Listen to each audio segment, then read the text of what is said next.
It says it is. There we go. I'm that Cyclops guy. I'm pretty sure you can figure out why they call me that. Or not. You can find me on all of the socials, including Twitch, Kick, TikTok, Instagram, X, Facebook, and YouTube with that _Cyclops_guy. I'm a variety streamer. I play a ton of different games, everything from Tetris to Grand Theft Auto and everything in between. Let's do this. Hey everyone, Koimiya X here, dad by day, gamer by night, sometime streamer, aka old man. I give the hot takes here at Garbage In, Garbage Out that nobody has asked for.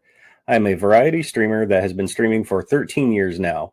I've been on every big platform and several small ones that don't exist anymore. If you want the most recent up-to-date information about me, just follow me on Twitter at Koimiya X.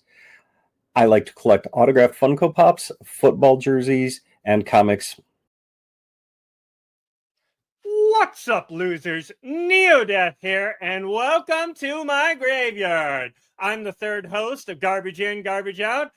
I stream on Twitch and then repost daily on YouTube, so go check those out. Fun little fact about me is I also love Lego.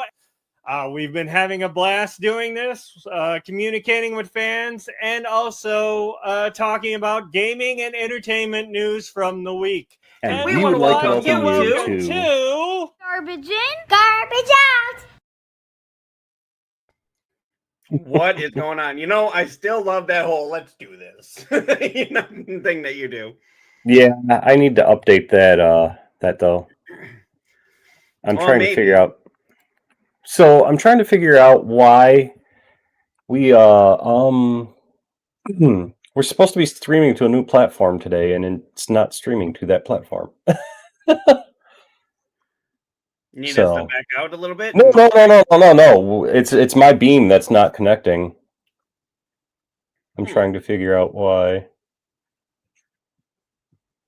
Fred, didn't I tell you I was going to make it this time? God damn it. Get out of here. Go away. This is so weird. Really? Sorry about that. Yes, it's very weird. No, not that. Fred is not weird. Fred is normal. Fred's the normal one of us, right? Yeah, something like that. I'm just trying to figure out what's going on with Valora. Did you have it connected up before? Yes and no. I don't know. I don't know. I guess I should check mine since I wasn't actually in here when we went live. Live. Okay. I mean, I'm showing as live on Beam. Mm-hmm. I'm showing as live on YouTube. I'm showing as live on Kick. I'm showing as live on Valora, but when I go to the actual Valora page, I'm not. So that's odd. Yeah. So anybody watching from Valora, welcome to the show, and this is usually how it starts. Right. Always something going on. Yes, that is a very good summary of our show. Something I don't know. Okay, so my YouTube is definitely showing up. I don't know. I can never have nice things, right? Put a link in our private chat and I'll go check to see if you're live. Maybe it's just you can't look at yourself. It's the only thing I can think of. I mean, that's a possibility, but you would think you would see yourself live. But you would think that. Guess we should have tested this before. Well, it's weird because Beam is saying that I have one viewer on Valora. And the other day I was doing a stream, my Extra Life stream, and I was connected to Valora. See, now it says I have 2 viewers. And it said I was connected to Valora as well, but they were like, no, we're in maintenance mode. Nobody's watching. So I don't quite know. Yeah, that page just brings you to your about. It doesn't show me that you're live or anything. No, and normally if I was live, I would have like a little red circle around my profile picture. Yeah. And I don't get it. I do not get it. Well, anybody watching on Valora, try to say something. Maybe we'll be able to see that you've commented. Like, I don't get it. I'm going into their Discord right now, but yeah. Trying to figure things out. Because for some reason, things work, but they don't. And that's how to explain that. Anyway, let's continue with the show while I'm trying to figure these things out. Okay. So, funny story for you guys. I actually came up with this thought before. Oh my god, that's hilarious. No, I'm just... You don't lose your other eye. No. Here, I'm gonna update one of my hot takes here. So, Cyclops, I know you've disagreed with me left and right on this. I think Neo, you have as well. And I'm still a firm believer of this, that Simpsons Hit and Run does not need a fucking remaster or remake. Yes, it does. Hold on. Whoa. Let me finish. Calm down. With all the new things that are going on in Fortnite and The Simpsons, like they totally simplified out the entire Fortnite. Like the map is all of Springfield and stuff like that. It's a lot bigger than when they had like the Family Guy skins and shit like that. And fans have been asking for the Epic to extend the Simpsons season in Fortnite because they're having so much fun with it. Mm-hmm. And I've actually been enjoying it as well. They do not need a remaster or remake. They need a new one. Okay. That's my update to that. Hit and Run 2? A Hit and Run 2, yes. A completely new one. Okay. Well, that's the thing. I think it's been too long since the original, so you're not going to pull in a lot of new gamers. I disagree because the way it's living on Fortnite right now, I mean, half the kids that play Fortnite probably don't even watch The Simpsons because it's, an older cartoon. I mean, yes, they're still making new shows and things like that, but I think a new one would sell. Okay. So, yeah, there you have it. And you guys did notice he threatened me with physical violence about losing the other eye. I don't know what you're talking about. I just asked you. I just asked you if you wanted to lose it. I did not say you're gonna lose it. There's a difference. That was a wink, but you don't know it because it's just an eye. Yeah, exactly. There is a difference. Yeah, that's pretty much how we go here. So, no, I agree, though. I would like to see a new one. I just don't know if there's enough. I mean, yeah, you're saying that it's doing well in Fortnite, but is it kids playing it, or is it like nostalgic adults that are playing it, or is it? I think it's a little bit of everything. I mean, it's probably a little bit of both, I would think. Yeah, and let us know if you've been playing that, and let us know what you think about it. I personally am not a big Fortnite fan, but I know you got kids, so have you been playing it with them, or is that just been a dad game? I mean, I think that's one of his guilty pleasures, isn't it? You play Fortnite by yourself. It is. I usually tend to play the Save the World mode and not the Battle Royale mode.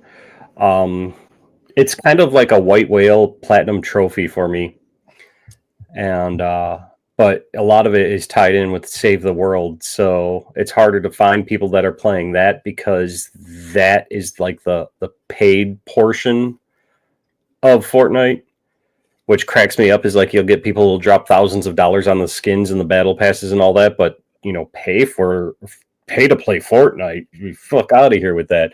And they have some skin bundle deals that when you buy it, it's like $18 or $19, but it includes the Save the World mode even. So I don't know. It's one of my long slow burn platinums. Understandable. I mean, I've only played Fortnite like 3 or 4 times, and usually it's been with my nephew. But I've just never been a massive fan of it. But then again, I'm a big fan of like the single player kind of stuff. Right. Yep, and I love you are sporting the Chicago Bears shirt here. We just for anybody watching, we all grew up in the Chicago area, and 9-3, baby. 9-3. when you I'm a you grew up- California boy. Thank you. Yeah, I met you in Illinois. How long? I thought you Doesn't moved to matter. I Illinois when didn't you were grow a up kid. in Illinois. I thought you were in Illinois when you were a kid. Nope. I Oh. grew up in California. Oh, you asshole! I didn't Okay. move to Illinois until I was 18. Womp womp. And it is the choice of many. Sorry. So anyway, you guys get that? No, I'm still figuring Yeah, it and out. I'm actually setting up my profile for that one while we're doing this. I'm like, I don't know if you guys have been how do like. I get to stream to that one? So the neat thing about this platform that I've noticed so far is that I don't know if you guys ever had a chance to use Mixer when that was out. I was about ready to use it, and then you killed it. But, How dare you? but they have low level or low latency chat, and which is like almost instantaneous direct messaging for it. It's really nice, and I highly recommend checking them out. The neat thing is that this platform is it's all mostly one guy doing the whole thing. I was So gonna say, you said that. I was like, what? There's no way it's one guy. it is one guy doing like most of the coding and all of that stuff. I know his wife helps him out on a couple of things, but yeah, it's pretty impressive what he's got going on over there. So I highly recommend checking it out. And if I could ever stream to it, I would be happy as hell. But Sorry. Let's Yeah. see if mine's now live. Yep, I'm setting mine up as well. So hopefully they're watching because they can actually see we are signing up in real time. Right. We weren't lying. How do you know if you're actually live on it though? that's just it. It would show the your icon profile would have like a red circle around it. Nope. Doesn't look like it. Maybe I need to refresh the So, page. Just so they know, in That's case chat, they're the chat watching, has a green dot on it. Does that mean it's live? Right, the chat has a green dot on it as well as mine does. So, I posted? Oh yeah, you did. but That is working fast. But see, no. like, okay, for example, hold on, I'm going to post this in the private chat. This is a guy I follow on this channel, and Okay, I see them live. All right. if you see, yeah, and you can see next to his name, it says live now. Even if you Live scroll down a now. little, Yep. so Koimiya, you just go by Live. Koimiya X on here, right? yep. So yep, I was gonna say referred by Koimiya X. So if you get anything from it, let me know. Okay, And I'll follow you and give you a nice follow. I'm going to try something here because they're We'll saying to follow each other. What are they saying? I'm. All right, we'll do the whole. I agree because that's way too much to read, and I did watch the South Park episode that showed why maybe you should read it. But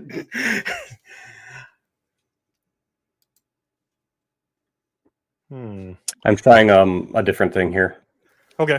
But- The way you signed in on Beam could be why instead of Yep, putting in that's the what they're key. saying. Yep, that's what they're saying. That's what I was just thinking.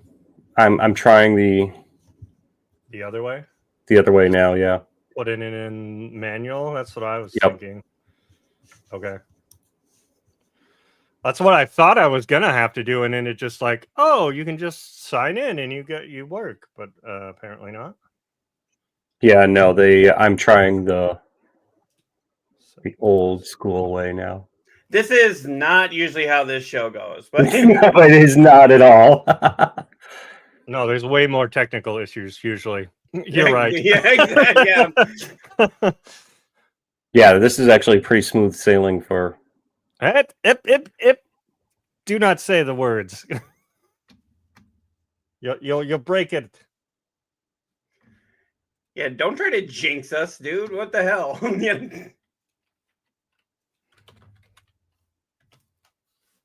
All right. Must start with RMT. Okay. Grabbed the wrong one. Sorry. All right, let's try that now. I just got to go to my email and confirm shit because that's what you do. All right, now I'm live. Booyah. Okay. You have to manually put it in. Yep.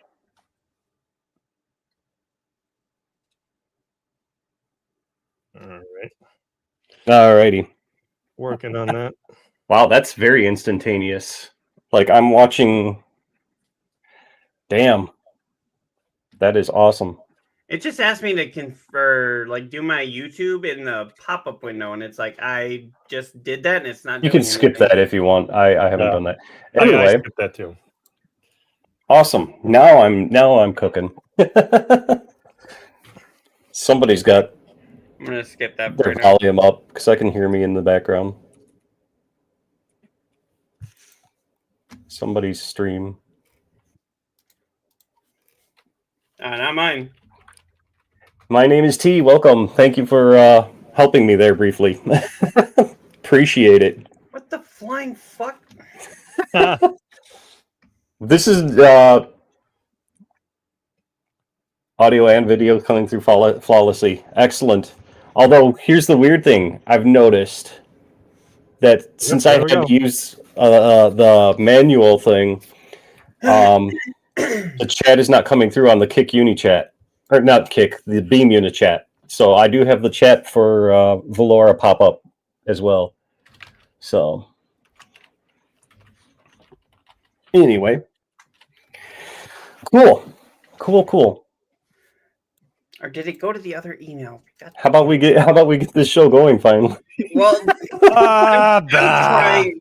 How about you give me a follow on this new platform you made me join? I didn't make you join. No, but I wanted something else to go out to Beam. All right, I'll follow. I mean, yeah, of course I'll follow you, but that's a given. Beam needs to update Valoris and stuff. Yeah. Yeah. See that chat fit? That chat is fast. I love it. Yeah. Seems pretty good. Oh. What the hell just happened? I don't know. Did yours just go down too? Yeah.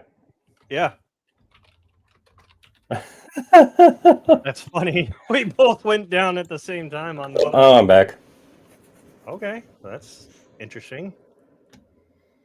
Kind of laggy, but now I'm back. Few seconds behind, but that's okay. But good to see that it's working again. All right. Here we go. Something might be happening that's good. No, I'll throw you a follow later after the show. I don't want to break the system too much. And if people want to know what we were doing, this is the site we are talking about. Yes. This is what we're joining up on. The new platform. New streaming platform done by one person. One guy, and that's one guy. Awesome. Well, I bet he has some help, but essentially just him. Yeah, like I said, I believe his wife does a few things behind the scenes as well, but it's mostly him and her, and then like one guy who does like the financial setups, I believe. Okay. Seriously, I got it going, and now it still keeps saying that my account is not active. Yeah, you have to confirm your account and your email. Yep, and then I did. I said check activity. I confirmed it was me. How the hell? Okay, you can't just click on somebody's name and just like get to their profile. I see that in chat. Not yet. Like I said, I mean it's one dude, so I understand. I'm just give saying. it time. I'm sure it's coming. The name's T. That's them. Okay, that's the one you just sent me, wasn't it? Names T? Yeah. He's the one that I follow. Okay, I just gave him a follow. Yeah. Appreciate you.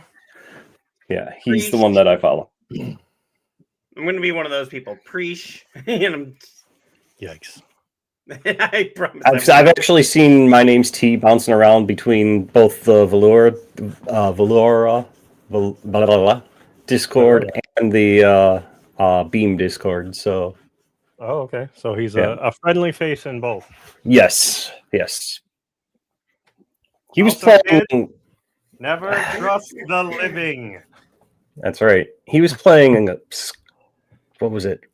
I think it was Skullbonk or something like that. Oh, Megabonk? Megabonk. Yeah, he was playing that. That looks like something. Saying that looks like something right up my alley. Yeah, it's on one of the lists of one of the games we were talking about. Yeah. I know a lot of people have been talking about it. I've never played it or seen it, so I don't even know what type of game it is. It's like I said to him, it reminds me of like a 3D Vampire Saviors. Okay. So a lot of that just like continuous running around and killing things until you level up and then pick from like one of 3 skills and then kill again until you level up and pick one. But it looks addicting as hell. So yeah, one of the Magic guys I watched, he was mentioning it, and I'm like, I have no clue what he's talking about. Okay, I think I'm in. It still says I'm offline, but how do I find you guys? Type in search by our screen names. I'm just looking for this. I'm just looking for search on here. Should be a huge search bar at the very top. Well, I don't think there's many Koimiya X's out there. No. No, as soon as I started typing in Koimiya, it was you and like somebody else, I think. Okay, in chat, or I say slow followers, subs, emotes, clear, copy, OBS stock, and pop out. And then I don't see a search. Are you on there? Where's the ESC key? Do we need to share the screen share how to set this up for Cyclops? Are you on the actual, like, not in your What's own this page? Oh, wait, it says dashboard. Shit, okay. Yeah, you're in your dashboard. I'm like, wait, what the fuck? We're professionals here, folks. Don't try this at home. We're somewhat...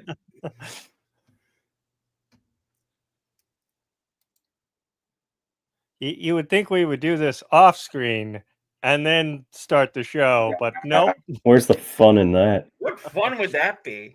Okay, I see Koimiya X. I'm just trying to find the follow button here. I see watch live.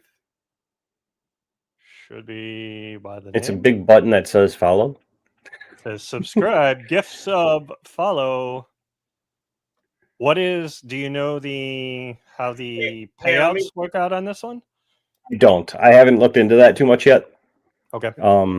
So I know that they offer, it's called volts, which is like the equivalent of the cheers and bits and things like that. Mm-hmm. So if you guys want to see, that's what I'm seeing right now. Right now it says Beast Fighter, but I've got that one. Valora. You guys don't need to see that. Good thing I didn't bring that on screen. Seeing if I go Koimiya X.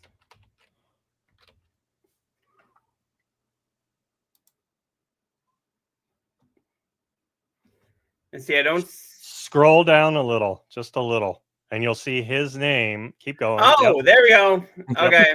It's not in the actual, like, interface of... It's like almost kind of like a Facebook page, but you're streaming on top. That's how I like. It looks like. Yeah. I like it.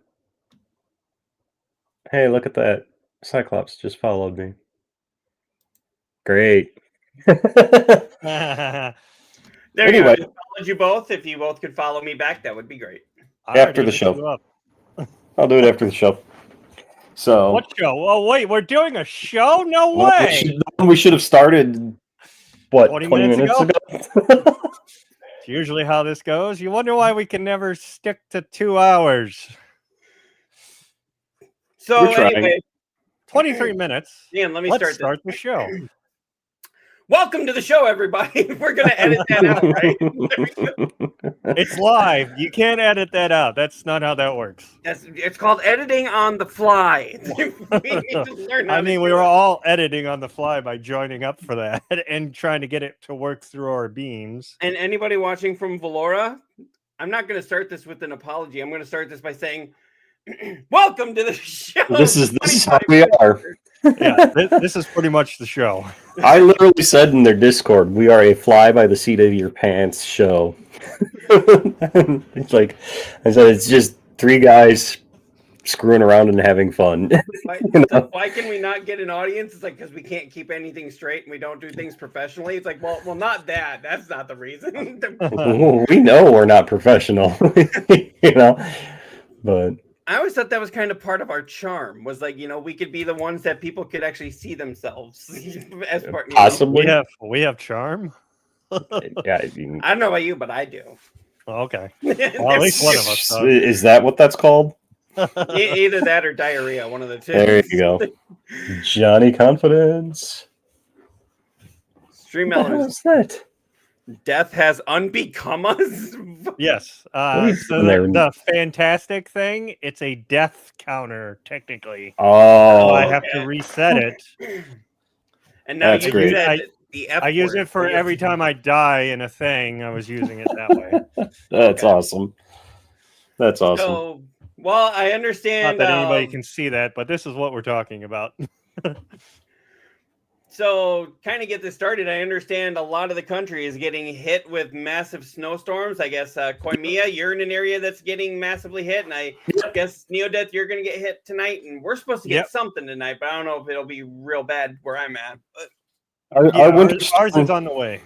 our winter storm warning is good until 6 a.m. tomorrow. It's about one. So have they actually said how much snow you're supposed to get?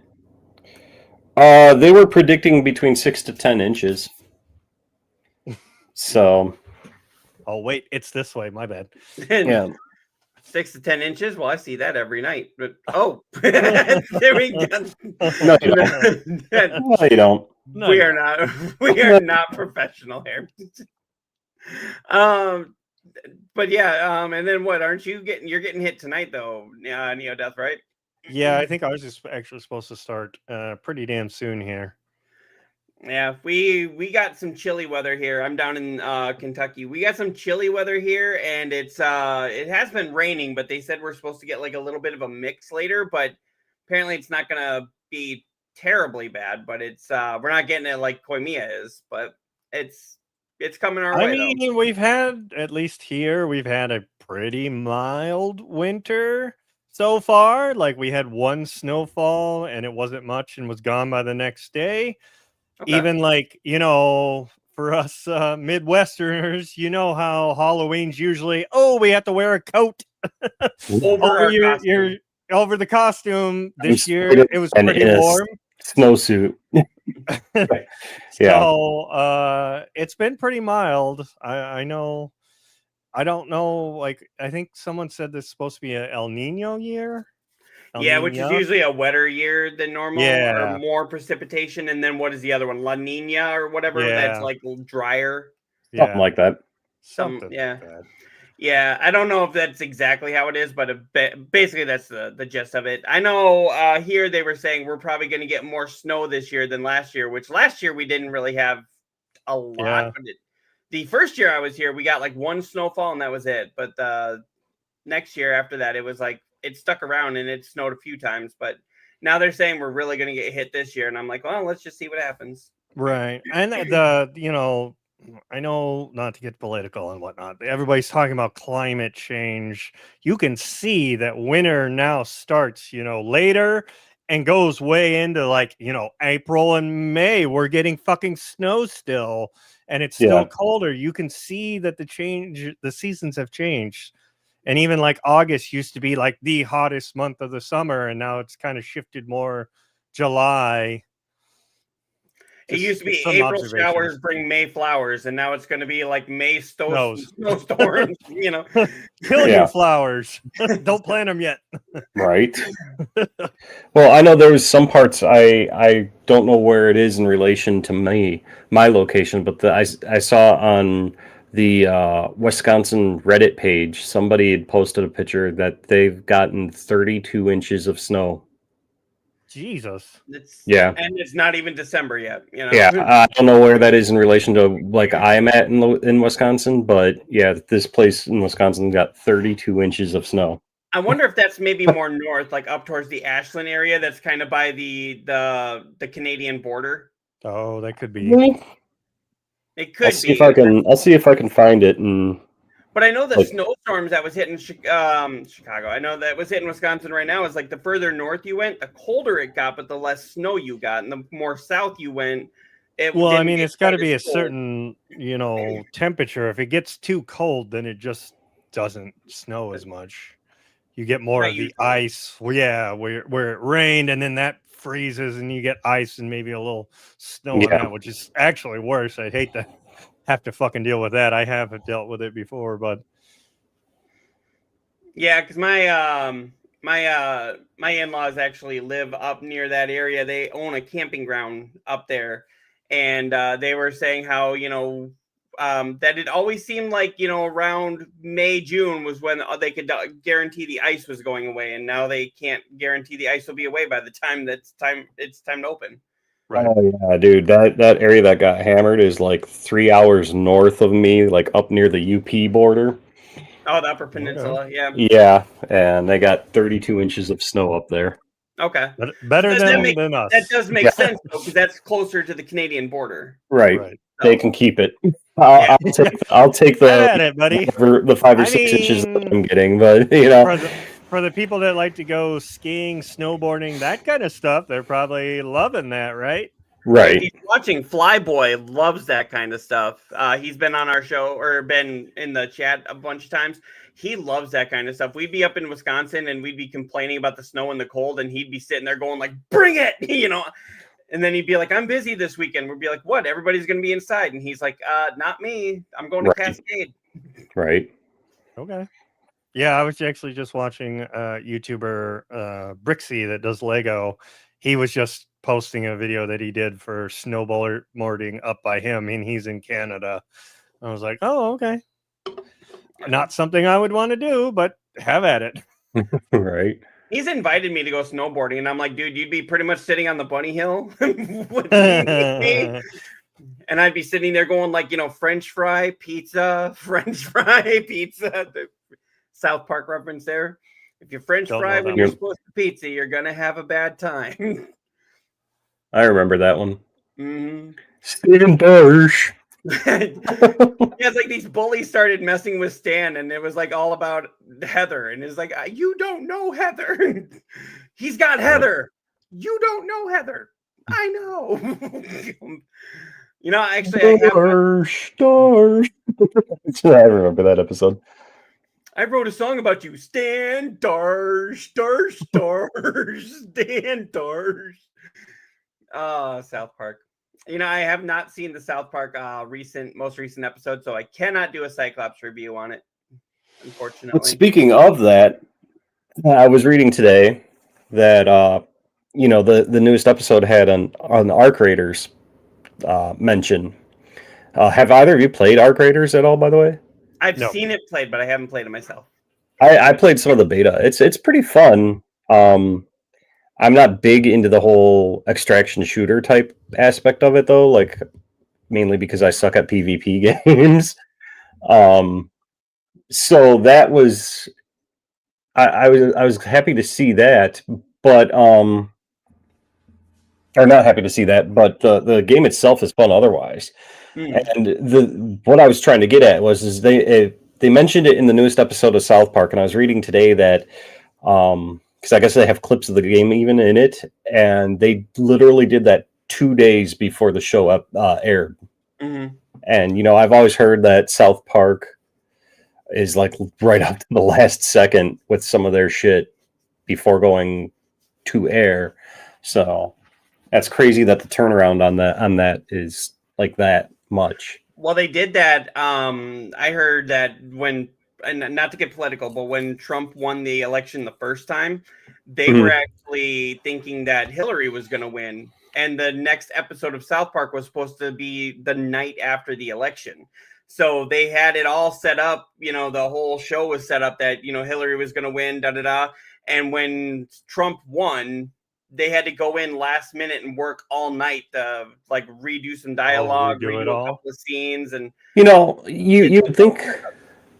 would think in a thing for like an event as big as an election though, they would have like two episodes, two versions of it. Yeah, like when the Simpsons did that whole "Who Shot Mr. Burns" thing, they recorded like 4 or 5, maybe even 6 different endings, so that even the cast was like, we don't know which one they're going to run, and so you would think like in an election that South Park would have 2 episodes all set and ready to go.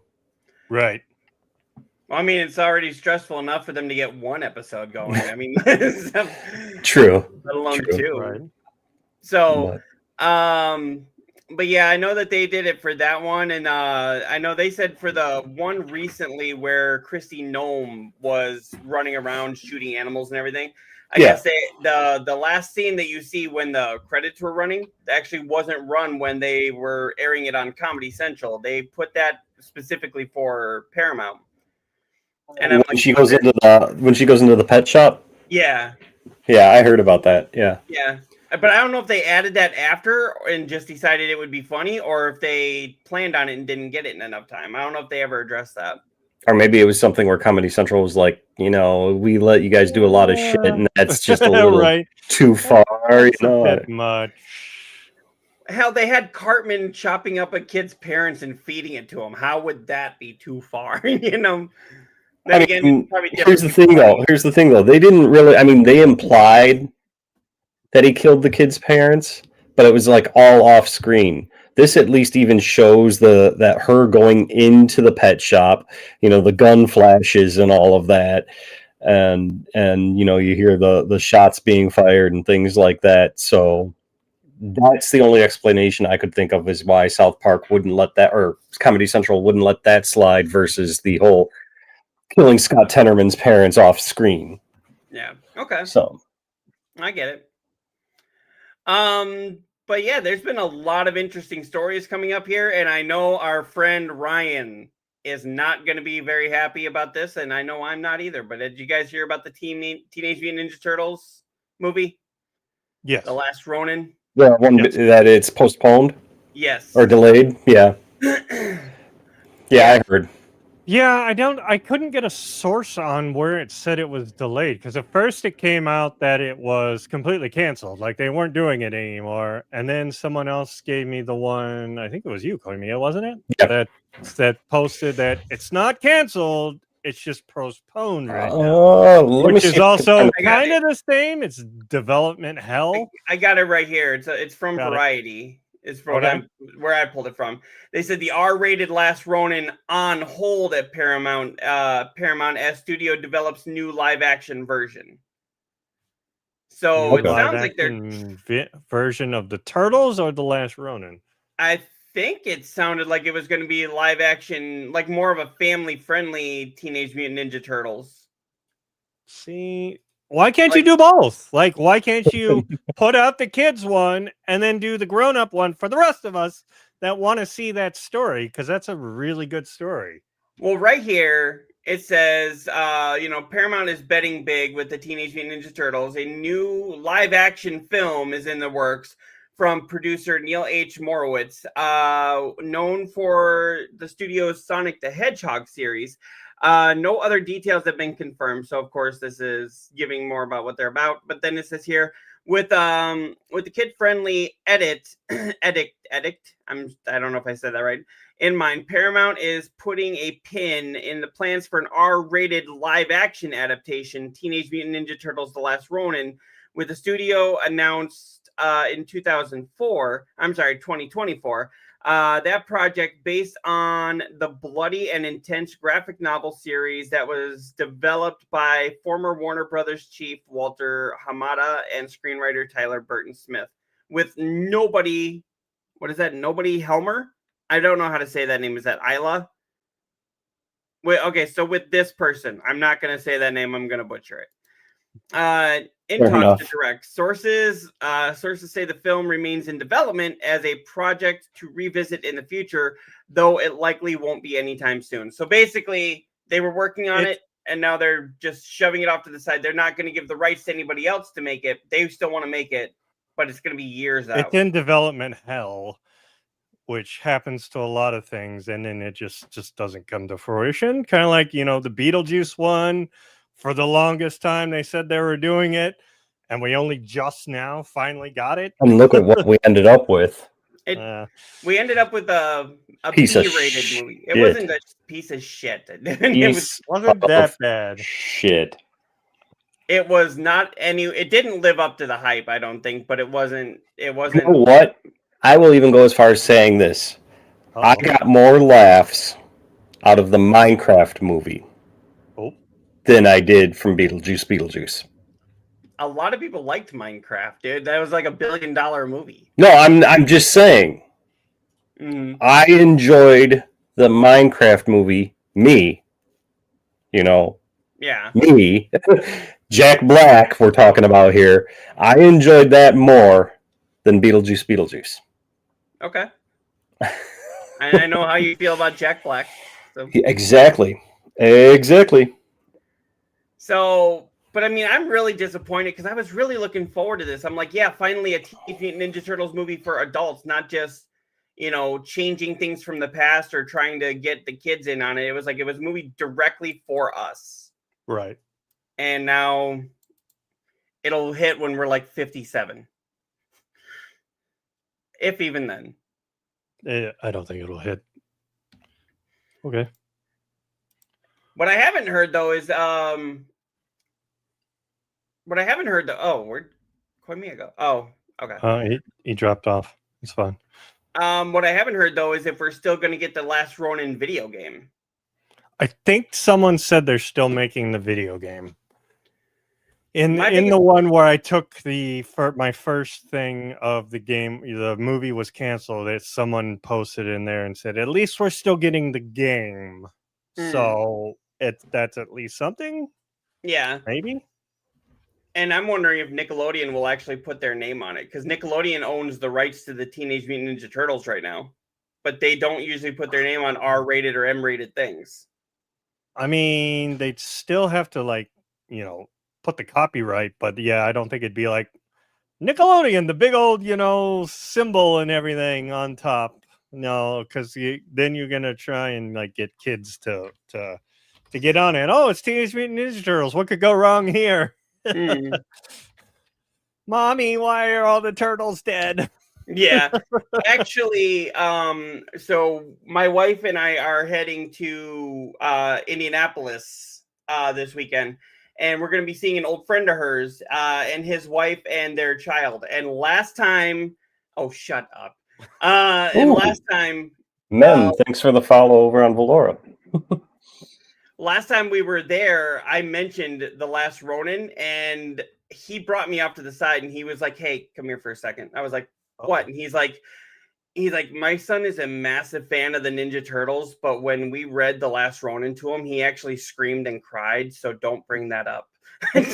And I'm like, "Are you kidding?" I was like, "Are you kidding? It's a great story." He's like, "Dude, he's 7." Right. Like, so I'm sitting there going, if you've grown up with them, and then all of a sudden you flash to that, you're like, ah. Mm-hmm. Yeah, my younger one wants to read it, and he was excited about the movie, and I'm like, dude, it's a rated R movie. You aren't going to be seeing that for a while. You're not seeing that. You're not even 10 yet, but but he wants to read the graphic novel as well, and I'm like, maybe, but so it's definitely dark because I've read all the first one. I haven't read the latest one. Right. I mean, Yeah, when I I was didn't his read age, I was watching Evil Dead 2, so I can't really, Mm, you know. right. Yeah, at his age, that's when I saw Pet Cemetery. So Oh, At 9? that's one I that'll actually saw screw it at you up. 6. At 6? I saw it at 6. My brother, who's 12 years older than me, brought it home one day and put it on, and my parents or my mom was not happy because then I couldn't be around animals for a little bit. And Or we little had, What? kids. It's a movie about pets. Come on. I can see that as an argument. yeah, so she wasn't happy about it, but that's actually where I still have like an irrational fear of dead animals. So for some reason, I'm like, yeah, they're gonna pop up and come get me, and it's like, oh wait, that was a movie from a Stephen King book. You know? Yeah. Yeah, I'm still disappointed on it. I think we all are, but I think you know what I think they should do in place of that. Maybe what would you guys say if like Paramount, because I think Nickelodeon is with Paramount. What if Mhm. Paramount put out like an animated version of The Last Ronin, like an I episodic mean, mini series? I would be okay with that. That would be kind of cool. Just take the graphic novel and turn it into, and add a little bit more meat to it. Yeah, That would be cool. But I just want to. I'd love to see it live action, especially if you like brought back like the April O'Neil, like they were talking about. I believe bringing back the first April O'Neil from the original oh Teenage yeah, Mutant Ninja Turtles. Judy Hogue or whatever her name was. Yeah, and then Casey Jones, I think, was going to be in there too. Like they were going to do the callbacks to the original, and then have all that happen. And it was like, oh, that would be so cool to tie the two together. And All I gotta say is, as long as they keep Michael Bay way the fuck away from it, and That's why? another thing. I love when South Park ripped on him, and they they're don't like, end up looking like fucking aliens instead of Ninja Turtles. well, in the original iteration of the Ninja Turtles, they were technically aliens. Yeah, don't care. It's Michael Bay. It was Stay the it, fuck it was a away. it was a callback to the origins of the comic book. I mean, where shit, the if, ooze at came that from point they may as well get Yui Bowl to do it. Oh Jesus! Fuck that guy! really. Fuck that guy! No, but it was supposed to be that the ooze came from outer space and then hit the sewers and then they transformed. So that's why they've When been was going like the that? whole alien. That was the original comic book. The very I don't think original that was comic. ever. I don't think that was ever canon. I think that was like when they were first developing the where did this come from, and then they decided to go with ooze was man made or whatever. Yeah, but they were thinking about making that like the whole thing about the Michael Bay Teenage Mutant Ninja Turtles and making like actually bringing that into canon, and that's where everyone freaked out. And then that's why they also had when Whoopi Goldberg goes like, "So what? They're aliens," and then Megan Fox is like, "No, that's stupid," or something like that. That was a callback to the massive backlash they got from it, but that's what it was. The origins were it was supposed to come from outer space. And I think they simplified it because they realized they'd have younger readers. Right. But anyway, awkward silence. Way to kill that. Way to kill that. What'd you do? I killed the scene. I was No. trying to figure it out. All of a sudden, my viola is not on, but I see yours, Cormia. What did you do? Yeah, I don't know. You breaking new platforms? You Apparently, platform killer? Apparently no we're all longer- I didn't kill it. I broke it. There's a difference. You're the one that breaks it. Or I kills don't it. break it. I kill them. Remember when we did Form break killer. platforms and you could actually do things? I just had to do that. It's like, remember when? But anyway, we had some other stories that were coming up this week too. What was that one that you were bringing up, Koimiya? Which one? Oh, This week. wasn't that about Hollow Knight? Yeah, Hollow Hollow Knight's Knight. not going to the Game Awards. The devs. Yeah. Yeah. Yeah, I can bring that on here. If one of you can push that Got up it. there. Yeah. Silksong devs are not attending the Game Awards because they're pretty sure Expedition 33 will win Game of the Year. I mean, No, not pretty sure. it's not an argument at this point. Right. It's happening. It just depends on how many awards they take home, I guess. if- like I was if ex- saying. If Expedition doesn't win, that's going to be Oh a my huge God. upset. Can you Oh imagine? my God. If they didn't win, yeah. But like I was saying, before we went live, I think it should just be like a 2-minute thing. They just come on and go, here you go, guys. Here's all your awards. Here's all the trailers, and we're out. Like they're up for mostly everything except for like family and like multiplayer shooters. But yeah, I mean, I think they're just gonna sweep it on everything, especially after I've played it now a little bit. I think I'm like 10 hours in. Like their music's fantastic. I think they're gonna take it on that now. Like I don't think they're not gonna lose one. Well, let me ask you this. Doesn't this seem like almost kind of like poor sportsmanship? Like, well, we're not going to win, so why should we go? I mean, you did enough that enough people loved you, enough people played your game, enough people heaped praise on it that it even got a nomination at the Game Awards, and now you're just sitting there going like, whatever. I mean, it kind of is. Well, I think Valora crashed there for a minute because right now the only two people online are me and you, Neo. Oh, yeah, we're winners. So, yeah, right now, we're killing the site before it even gets a chance to take off. Right now, you and I are the only two. Yeah, I had to go into my beam and turn it off and turn Yep. it back on, and it popped That's on. what I did. Oh shit! That means mine's not on right now. But yeah, we'll do some fixies. But yeah, let me do this though. So yeah, Hollow Knight, like I said, had the unbelievable task of trying to live up to the hype after making fans wait for so long. While not to the same extent, it's the same dilemma that will face GTA 6 and Half-Life 3 when and if they finally launch. However, if it seems Team Cherry used all of that time well, as Silk Song was received well by fans and critics alike. So it's not like that it wasn't worth the wait. And while the devs may be pleased with the overall result, winning Game of the Year at the Game Awards 2025 is an entirely different conversation. We got a few bangers this year, but the way things are going, even the Game of the Year nominees think there's no choice between Clair Obscur, Expedition 33. In fact, Team Cherry is so sure this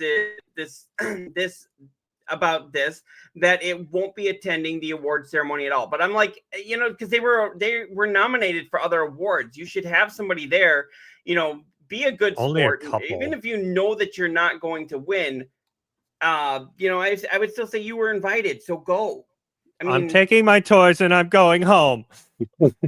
Right. I'm not getting Game of the Year. Screw you guys. I'm going home. Yeah, pretty much. Yeah, winning Expedition 33 is winning everything anyway. And now, what were you saying before the show started, Neo? You were thinking like they might actually win music as well? Yeah, after playing the game and like I said, 10 hours in and listening to the music is fucking banger. And when you're in the first area, the like harmonizing that they got going on, it's fantastic. I'll use the fucking word. So I think it's actually gonna win the music one too. And I think wasn't there like a like sounds too or something like that? Yeah. I think it's just, now that I've played it, I think it's just gonna sweep them all. Okay. So any category it's in is just gonna be like, here you go. So you pretty much think it's gonna be like the Lord of the Rings. Yeah. Yeah, I can see that. It's just gonna clean house. What if might be a couple upsets, there could be, but yeah, if Hollow Knight happened to hit one of those other ones that it was in, I don't remember the exact ones that it was in with it, and no one's there to accept the award, like, what do? You just like crickets? Right. I think in that case, Jeff accepts it for them and then sends it to them. Okay. Yeah, I think he does that. Still feel it would feel like really awkward. Mhm. Right. Okay, and then right here it says, along with Hades 2, Death Stranding 2, and Kingdom Come Deliverance 2, Silk Song was nominated for Game of the Year 2025, but the devs feel there's no point in attending.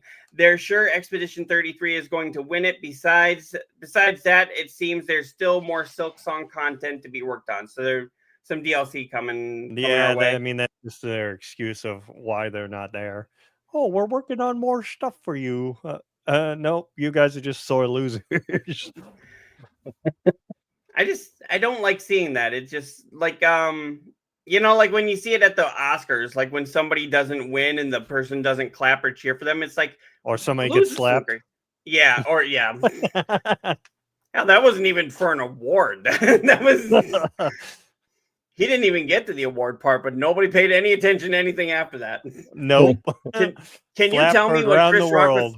Can you tell me what Chris Rock was on stage for? It was to present some award. What was the award and who won? No fucking clue. And then who won after that? What happened there after that? I know Will Smith won and cried at winning his award, but what happened after that? There was still like half a show. Nope. Yeah, I don't.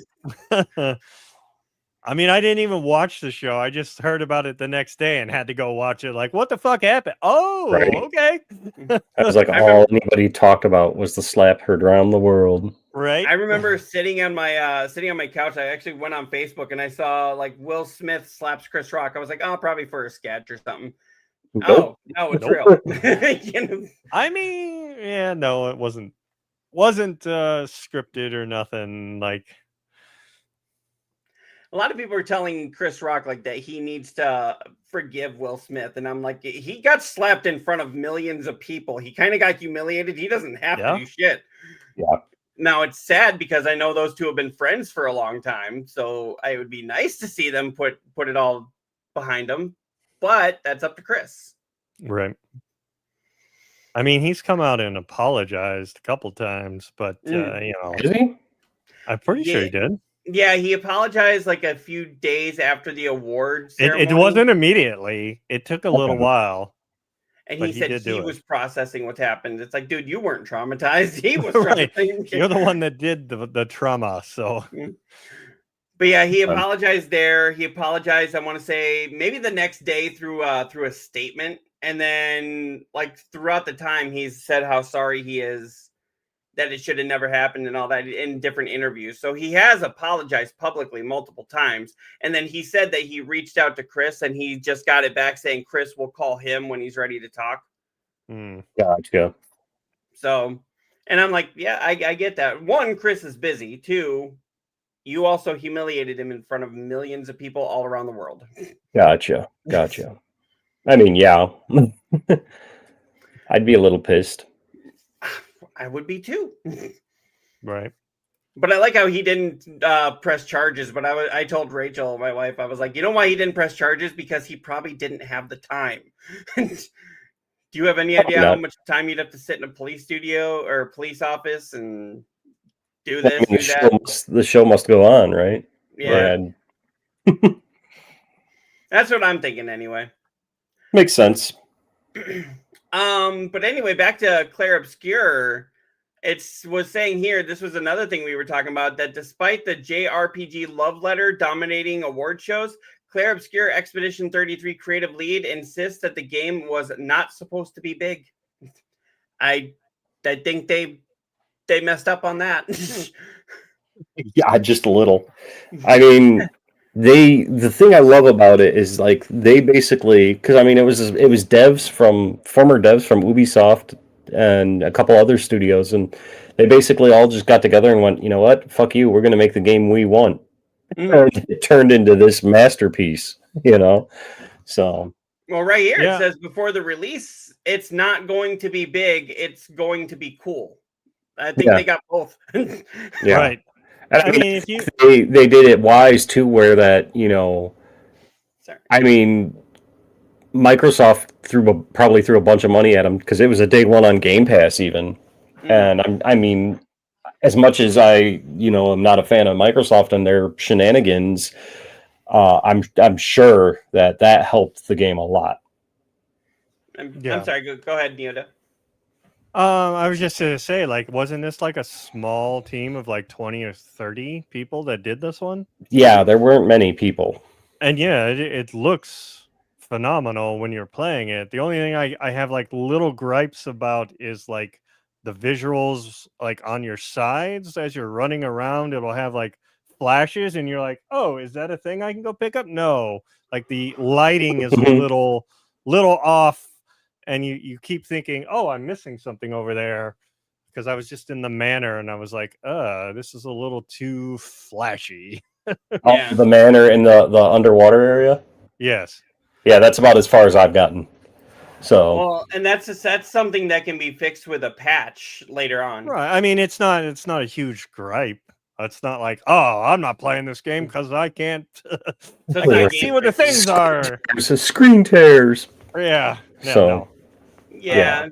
But yeah, it's kind of funny right here. The creative director, I don't know how to say that. I think that's Gulami.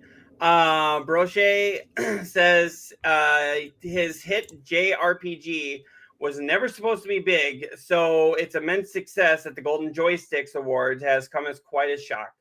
And then if they end up with Game of the Year at the Game Awards, I'm pretty sure he'll be up there going, I didn't expect this. Right. right.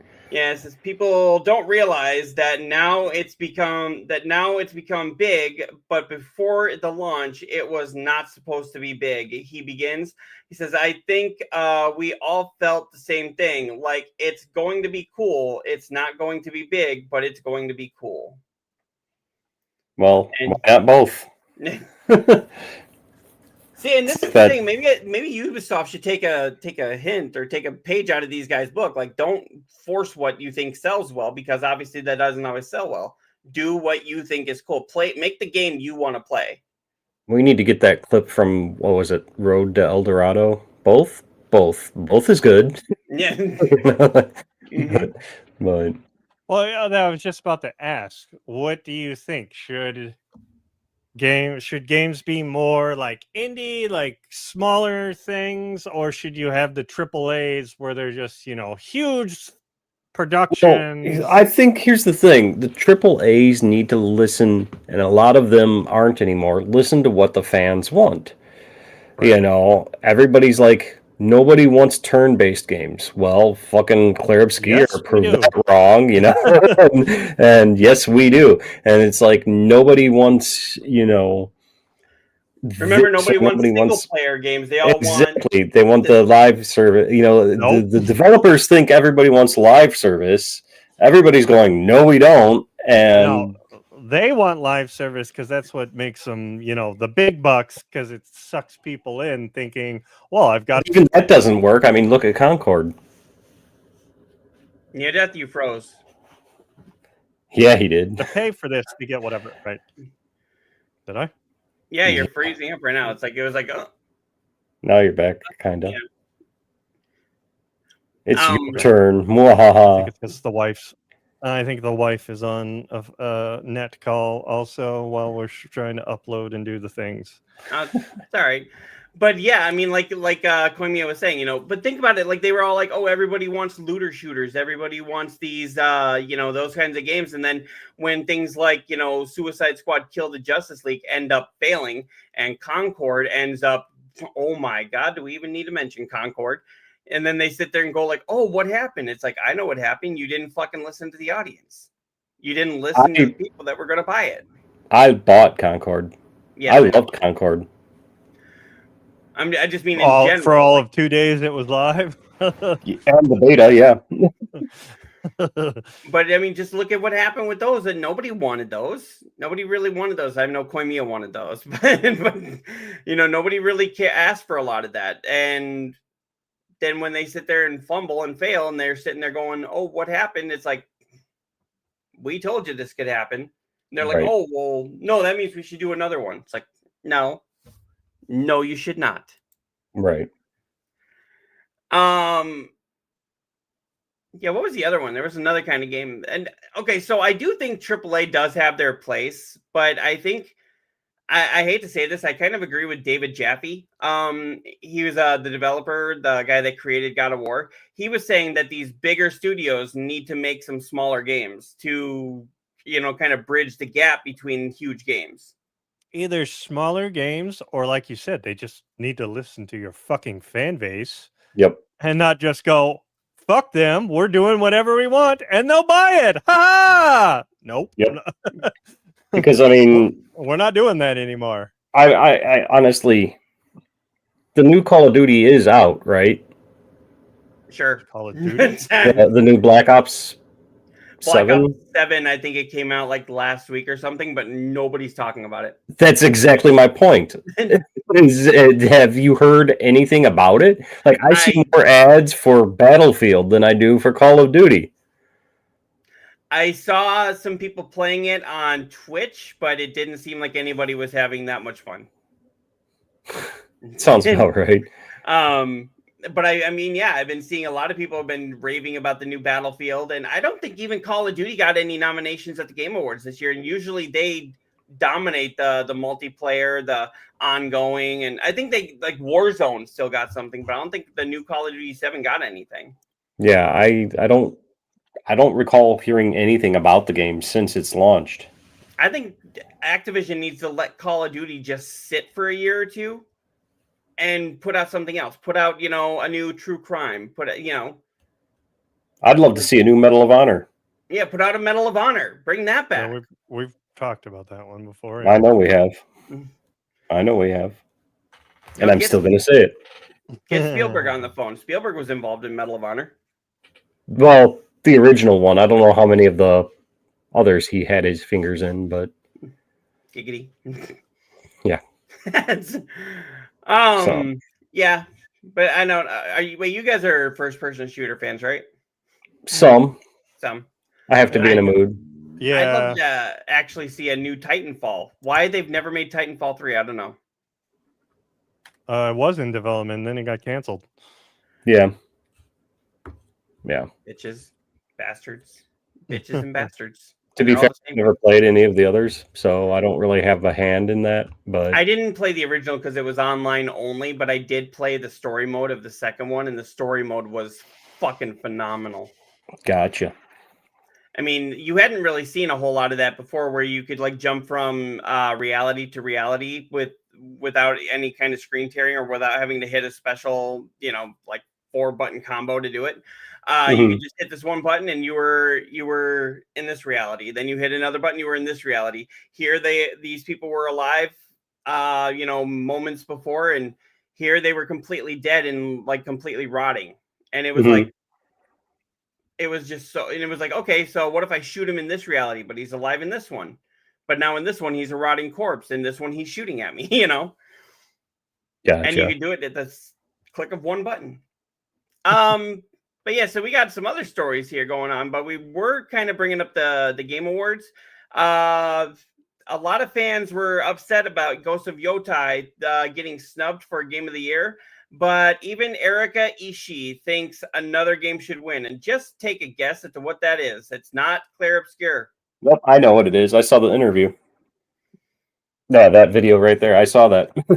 Yep. Do you know what game it is, Neodeath? Yes, it says it right there. Oh shit! Right, you guys know what it is? I do now. But yeah, it's kind of cool when even other developers, other people working on other games, think that the game they're up for should lose to another game. I do kind of like that when it's not all yours sucks, mine's awesome. It's we both did great, and you should. If I don't win it, you should. Yeah. Well, anyway, the game in question was Blueprints. Yes. I have not played that. I believe, Koimiya, you've played that though, right? I have. How is that? I really enjoyed it. It's a good puzzler game. Okay. If you get a chance to pick it up, I recommend it. If you definitely want to bang your head against the wall on some of the puzzles, that's definitely a game for it. Right there. Blueprints, Game of the Year, baby. That's what she's yelling out. But yeah, it's really fun. Definitely have to think though. Definitely. Definitely. If anybody remembers that. Rain Man, definitely. Yeah. Wapner had two. Blueprints definitely makes you think.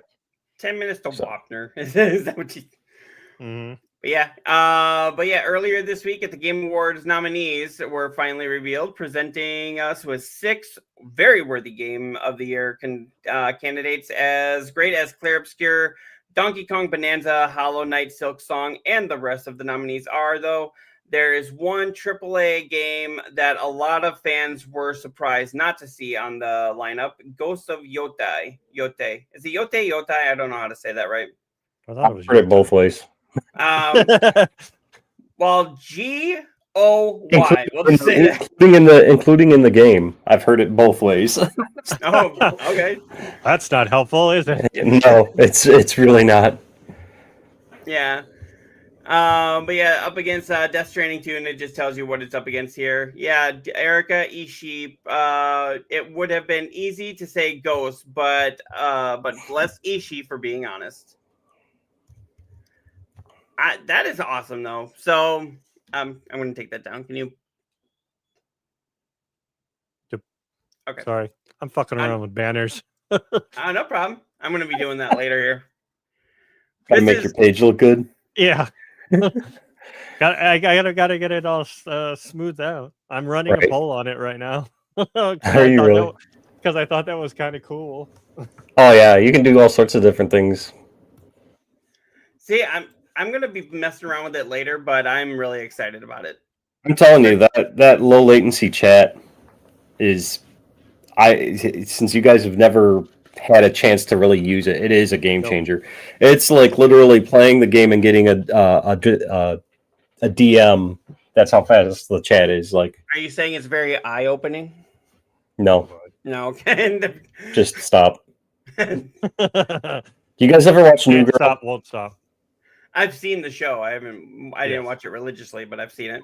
Okay, so you what? I've seen it all. Okay, so you would know what I'm talking about if I just went jar. Yes. So I think we need a bad pun jar for Cyclops. We'll have to either that, or if he brings up what is it, the suffering. Oh, Jesus Christ! Yeah. I will die on that mountain until it comes out. The suffering. Well, you're going to be paying for it, and maybe that'll get the game made. Right? Yeah. So Cyclops, since you don't seem to get to the reference, okay. So there's a character on New Girl. His name is Schmidt, and every time he would say something like pervy, they would just go jar, and he had a jar on the fridge that he would have to put like $1 in every time he'd say something pervy. Oh, I'll have to find a clip on YouTube and clip it so that it's just them going jar. so that is a show I've wanted to watch, but I just never. I was always doing something else, playing games. Something else came out. Something else I was watching, but it's good. I highly recommend it. Yeah, it was actually really good just to finish it out. I think it was on like Netflix at one time, and I must binge watched it. I was like, I believe it's on Hulu now because I know my wife has watched it. So okay, and that's Zoe Deschanel that's in that, right? Yes. Yeah, and her sister was on Bones. Her sister Emily was Bones. Yeah. Yeah, which my wife is a huge fan of Bones. When I started watching, it's really good. My favorite was this little kid that kept walking up to people, going like, "Do you have a girlfriend?" And it was like he was actually trying to get his dad a date, and they thought he was asking them. So yeah. That's why I was like the meme that was like, it said if you think that people don't get how you can mistake Clark Kent and not Superman being the same person, just look at Zoe Deschanel with and without glasses, right? But yeah, she looks like two different people. Or when she cuts her hair short and dyes it blonde like an elf, Yeah, I never realized when I saw New Girl, because I did, like I said, I saw it a few times, but when I saw that, I did not realize it was, the girl from Elf.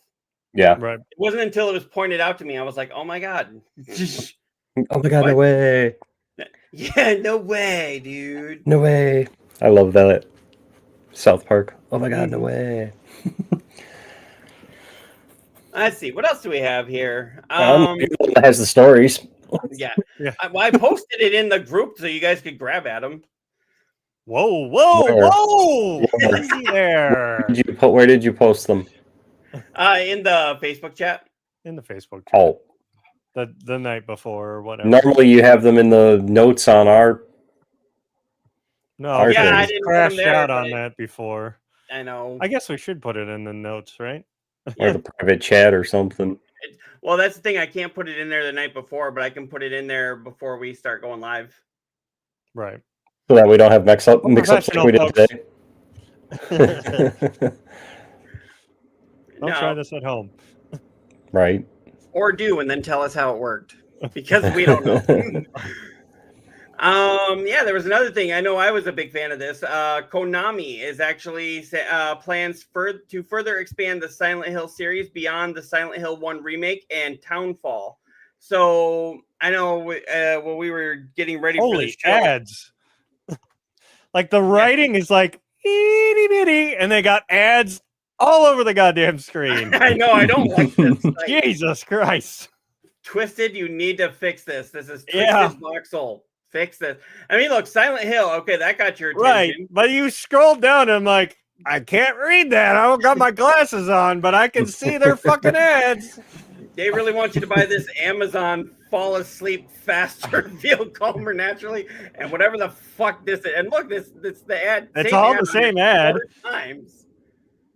And look, it even Okay. says ad on all these. They're getting their fucking revenue, damn it. Yeah, they are. Jesus, look at this. Yeah. And then more ads down here. All right. Sounds about right.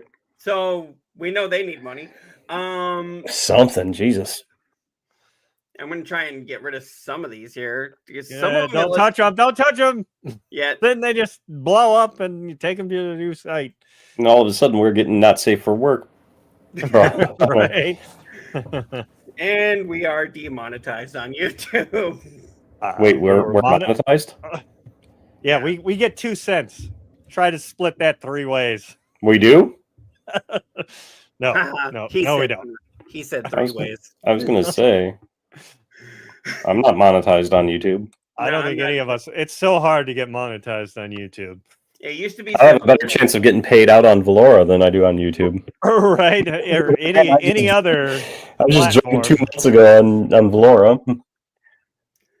So, but yeah, so if I can read this here, Konami is planning further. Open your eye. Yeah, shut up, Jar. So, but yeah, beyond the remake, or Silent Hill 1 remake entry, and I'm sorry, let me just say that again. Series beyond the remake of the first entry and Silent Hill Townfall. So, Silent Hill Townfall is the next game in the franchise. What is Townfall? Sorry, I just. Oh boy. Are you laughing at the whole eye thing? I'm sitting here looking at you going, why are you wearing glasses? You need a monocle. You know, and then get one of those little pipe things like he's the fucking penguin. Just get an eye patch going on your one eye, and then have the monocle and a little. You'll see her, Buffy. You know, I have actually asked people, like, why don't I just get contacts? You know, I can get them for half price. Right? They'll last way longer. Either that or it'll last twice as long, or I'll get it half price. I only need one at a time. No, I think you should go full villain monocle. So okay, so you want me to do the whole eye patch and the monocle thing, like do like Yeah. a double villain? You got a fucking Monopoly guy it up. I'm telling you. The Monopoly guy never had a monocle. Yes, he did. No, he did not. Pretty sure he did. Look it up. No, he did not. Okay, fine. Then Mr. Peanut it up and fucking Right. get a top hat and cane. And... Okay, fine. I'll get the top hat. And cane and monocle. There's a Halloween store that's year round here. I will go get a top hat and a cane. And monocle. For you. And monocle. And a monocle. I don't know if they have monocles, but Well, God damn it, get one. I think you should go all out. Like if you're going Mr. Peanut, get like the yellow shirt to make it look like you're a nut. I don't know if I ever told you this. I when I was living in Wisconsin, when I was working in the office that for the job that I have now, they wanted to do like a pirate and princess theme. So I was kind of joking. I was like, "Oh, obviously I'm the princess." He does not have a monocle. See? I'm You're fucking think- swear to God he did. Yeah, I think it's one of those things where like the Mandela Mandela effects. effect Yep. that everybody thinks it, and also Ace Ventura, he picks up that guy and he's got the monocle. So Yeah. Yeah. but no, he doesn't actually have a monocle. Okay. But yeah, I was saying we were actually doing this bowling thing, pirates and princesses.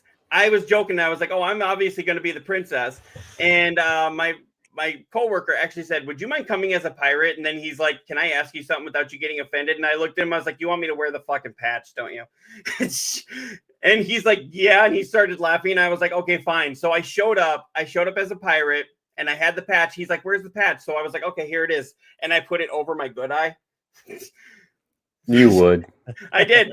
I was like, "Why? What is so funny? Now I can't fucking see." And I mean, as soon as I did that, I could not see, but I heard everybody laughing. My wife's like, "Oh, it's your turn to bowl." Yeah. And of course, Chuck yells out, he's like, "Walk Adam up and make him bowl with the patch on." There So you go. Even on the Wikipedia page, it mentions here down on the bottom, Mr. Monopoly is also the subject of an intense Mandela effect about the monocle. He didn't have it. I said he didn't have it. Yeah. Why does nobody believe me? I mean, Yep. again, the population sees him with the monocle for some reason. When you first think of him, that's how you think of him for whatever reason. Yep. Okay. So, Yep. all right. I still blame Koimiya for this whole thing. I still think you need a monocle. I mean, So there you not go. wrong on that. Go full villain. So you want the monocle, the cane, and the top hat, and basically wear like and a the brown little shirt like and a I don't even what are those called when you have the cigarette holder? Is that all it is? Is that I what think it so, is? yeah. The old penguin from Batman the TV show. And then you need to do is grow out a mustache and sit there and twirl it. Just, You do not want to see me with only a mustache. Seriously. No, it we looks didn't like say only a mustache. You just got to grow it out so you can twirl it up and. twist it. Yes, yes. This is the story we're doing now. You see. So I'm not really like a realistic villain. I'm like one of those merry melodies, like villains. Yeah, you're Dick Dastardly all the way. Well, so Where do we go from here? good night, everybody.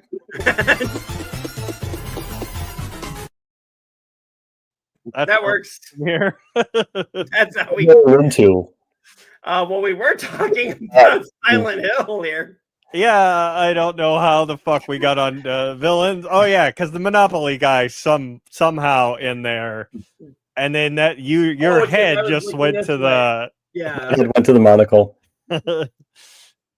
So yeah, but apparently they've got more games planned for the Silent Hill franchise, which does not surprise me.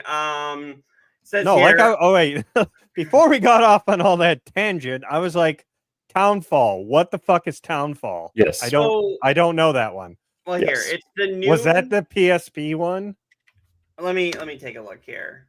So we got Silent Hill Townfall. So it's going to be a survival game. Townfall. Okay. So, Oh, what? nothing. I didn't say a damn thing. He's What are still you going laughing on at? about a monocle. Don't worry about No, him. I'm not. I'm just. I'm here. PlayStation 5. All right, so Silent Hill Townfall is an upcoming horror game developed by Screenburn and published by Konami Digital Entertainment and Annapurna, I believe I said that right, Interactive. It is a spin-off of the Silent Hill franchise intended to launch an anthology series from the various creatives, co-produced by Annapurna, French conceptual artist Frank, yeah, Yes. that. Serves as one of the creature designers. So Oh, it so doesn't this is tell us. not like a remake of like a PSP game or anything like that. This is No, a new entity in the series. yes, so it's Continuing on from 1 to 2 to this one, kind of, and then anthologize it, yes. if that's a word. So yeah. So yeah. So yeah. Okay, that's why I've never fucking heard of it. I thought it was one of those because I know they had like PSP games of the Silent Hills, I'm pretty sure. And I thought it was like a remake of like one of those games. No. No, I knew it wasn't a remake. I thought it was like the next game in the main series, but no, it's gonna start an anthology series. Kind of like the Dark Pictures anthology. Mm-hmm. It's gonna be Where you something kind of like have that. a running story or character that connects between all of them type thing. Yes. Which I gotta say, that series is really great because I've never seen a video game series like that. Mhm. Where it ran through all of them, the narrative and everything made you want to go, hey, I want to play the next one because I got to see where we're going with this whole overarching story.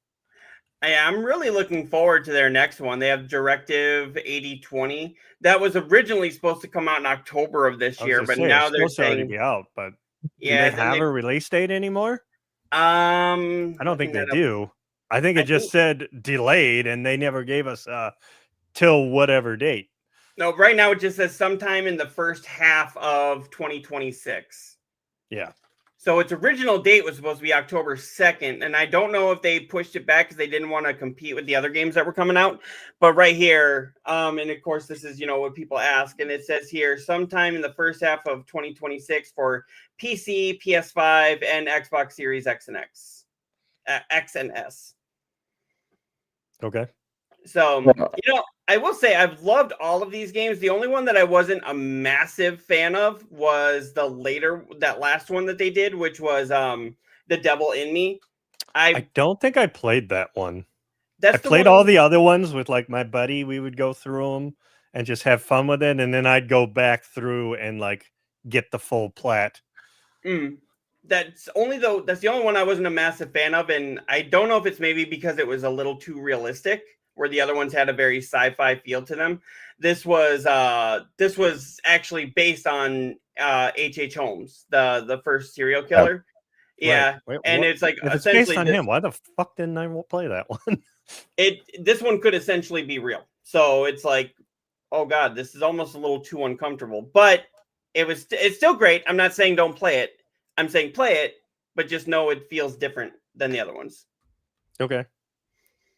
Well, also like the main like curator or whatever, didn't that actor pass away? Yeah, that actor passed away, so I don't know if they're finding somebody different or what they're doing with that, but Right. we'll find out with 8020. Unless I don't know if he did his work for 8020 Right. before he died.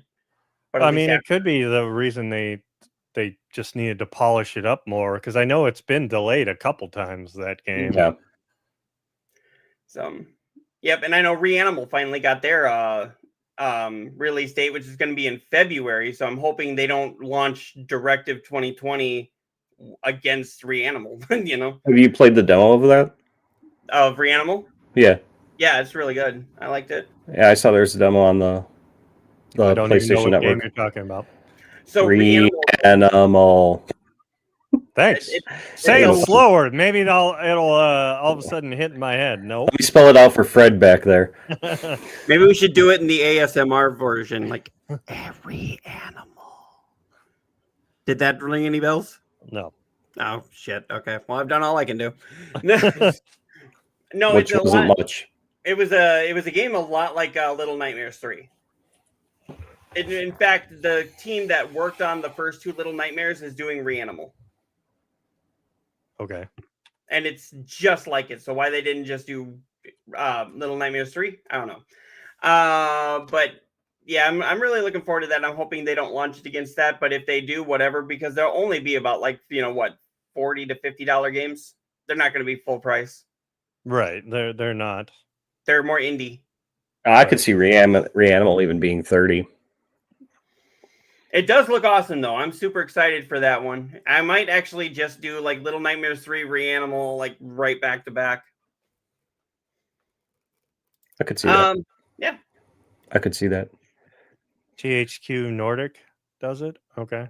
Yeah. So another thing we were talking about right before the show went live here, Netflix promises to keep Warner Brothers movies in theaters if it wins the deal to buy the company. And as Neodeath was saying, this went from the little company that could to right. It went from a little company that was sending out mailers of movies and whatnot to all of a sudden this big fucking juggernaut that's gonna buy Warner Brothers. Like, what? They used to look up to Warner Brothers going like, hi, big brother. Now they're I like, wish I could be you. And now they're like, fuck you. You are us. Well, now we know why they keep increasing their prices. Right? Yeah. They're trying to win this bid or whatever. Yeah, so they're part to so Netflix, as part of its offer to acquire Warner Brothers Discovery Studios and streaming biz, has pledged to continue releasing Warner Brothers movies in theaters, Variety confirmed. So, but here's the thing. How many times do the companies go like, oh, you'll definitely get that in the theater, and the minute something comes in, they're like, nope, that's ours. And that's the thing. We'd rather put it on our service to get They'll more people put it in going the theater for like a week. Yeah. Right. And then limited release. Speaking of Netflix, we're going to go off on a little tangent here, guys. Goody. Tangent, but tangent. Yeah. Not a but no, I just, because, I had said I don't have Netflix, and my wife and I have been waiting for the new season of, my wife mainly has been waiting for the new season of Stranger Things to drop, and which did 2 days ago or something. Yeah, like right around the 26th, I think it dropped. So I recently purchased a Netflix gift card, and so my wife, the first part of season 5 dropped. It was 4 episodes, and she's already watched all 4. She watched all 4 of them the day they dropped. And they didn't even drop till like 7 p.m. So I mean, she was up all night watching Stranger Things. Aren't they like 2 hours per episode this season? I mean, I don't know if the first 4 are, because I know the first episode was like only 1 hour long. I think they're pretty big. But she watched all 4 of them. They dropped at 7 p.m. and she said she was up till after midnight. So I mean, because I had to work that night. But I've been looking for things to watch. What do you guys suggest? On Netflix? Yeah. Well, Netflix. My wife and I just watched this new Christmas movie last night. Yeah, what was the name of that thing? Because she's been binging. She's now been binging. She binged season 2 of Wednesday in like a day. Wednesday was a good one. And then now she's actually, because she's never seen it before, she's watching Supernatural. And she's trying to get as much of that in as possible, because I guess they're pulling that from the service on December 12th. Now, I still haven't seen the second Knives Out yet, but I see there's a third one coming out, so I can't wait for that. I think the second one's on Netflix, wasn't it? The second one is on Netflix, and the third one's coming out December 7th, I believe. Okay. And then I found a cartoon, and it said from the creators of Rick and Morty, called Haunted Hotel. Have you guys watched that? We watched it all. It's weird, but also pretty good. I think I enjoyed it. It's got a weird fucking concept, and it just kind of throws you right into it right in the beginning. And you're like, what is going on? And then my brother recommended, I think it's called A Man Inside. I've heard of it. I've heard of that one. I have not watched that one. With Ted Danson. Yeah. And he said it's done by the same guy who does like Community, or not Community, but Brooklyn Nine-Nine and Parks and Rec and stuff like that. And the trailer I watched was pretty funny. Do you and your wife like true crime? I do. She doesn't really care for it. So here's the times on the run times on the episodes for season 5. First one's 2:10, 2:25, an hour and 55, and 2 hours and 5. So yeah, she sat there for a little bit. And she watched the first 4. And God so dang, so she was sitting there for a while. yeah, well, the kids were at the mother-in-law's that night, so she had plenty of free time and like I said, I worked, so I was sleeping half the night. And when I came downstairs, I was, like I said, it dropped at 7 p.m. And when I came downstairs to get ready for work, I'm like, so what episode are you on? She's like 3. So, but I do know it, depending on if you like this or not, the original the Jurassic Park has a kind of a cartoon version on there called Camp Cretaceous, and then they also have a follow-up animated series on there that's about ready to go off the air, but it will still be on Netflix because it was one of their originals, called Chaos Theory. okay. So, and the movie, and the cartoon kind of runs parallel to the newer Jurassic World movies, Which I didn't bother seeing because Chris Pratt. Oh, yeah, but what about Bryce Dallas Howard? She's awesome. The newer ones or the? No, it runs parallel to the newer movies, the Jurassic World. Right. Well, there's technically 2 trilogies of that now because they're starting up the new one with Scarlett Johansson. Okay, so not the ScarJo one. Okay. The Chris Pratt. So, and if you've seen the movie, you don't have to have seen the movies to understand what's happening in the cartoon, but there are certain lines of dialogue that will make more sense if you've seen the movies. I think we watched like the first 2 seasons of that, and I was like, it's kind of cool, but not like, oh my god, I have to watch this. I liked it that it didn't. I liked it that it didn't treat it like it was being aimed at kids. You know, it was like, yeah, this is more aimed at kids, so they don't show the blood and the gore, but they still show people dying and getting eaten. Right. A couple of people told me I need to check out the Ed Gein movie. Yeah. I mean, the first one is that Monsters, where it was Jeffrey Dahmer. Right. That one is really well done. Why are they focusing on Wisconsin so much? First they did Jeffrey Dahmer, then what the fuck's wrong with you guys? It's a better question. I mean, from what I've heard, that Ed Gein one is like, a couple people told me that, like, if you're a true crime buff like I am, you're going to hate it. They said they Hollywoodized it too much, and they're like, people are sitting there going, that never fucking happened. That never fucking happened. So they try and tie it to like the movies that he became famous for. You know, like Psycho, Leatherface. There's one more, but yeah, they try and tie it to that, and you're like, wait, what? Why are we going to Alfred Hitchcock? Who gives a fuck? Right. Like, just so that they could drag it out more. But when they're doing just the Ed Gein things, it's pretty interesting. Okay. Yeah, I know the one with Jeffrey Dahmer was great, and the one with the Menendez brothers was great. You know, it was pretty good. I mean, it's the Menendez brothers, so meh. But the Jeffrey Dahmer one, that one like blew me the fuck away. I want to see how well he did in that role. Yeah, I mean, even like the guy that does Ed Gein, he does a really good job too, because he talks really soft and like gets his mannerism down. And you're like, whoa. That's the same guy that played Jax in Sons of Anarchy, isn't it? I did not know that until like it was almost about to come out. I'm like, wait a minute, I have to go rewatch this trailer because holy fuck, that is him. Wow. Yeah, I mean, but for more shows, I'm shocked you haven't watched The Frankenstein by that's in my queue. It's in my queue too, and I was just yelling at Rachel yesterday when she wanted to put on Jingle Bell Heist, which was the Christmas movie I was thinking of. I was like, let's watch Frankenstein, and she's like, no, I don't want to get scared, and I'm like, it's more sci-fi and less horror, but I'm trying to look at the list of like things I've got here. Like Big Mouth was a great. I watched the first season and I was like, this is dumb. Oh man, I hated Big Mouth. I love that. I thought it was so fucking stupid. Awesome. That one was stupid. What was the other one that I tried watching? I'm like, nope, this is dumb. F is for Family. F is for Family. That was horrible too. Man, I love that show. That one sucked. No. Yep, that sucked. What else? The Mindhunters.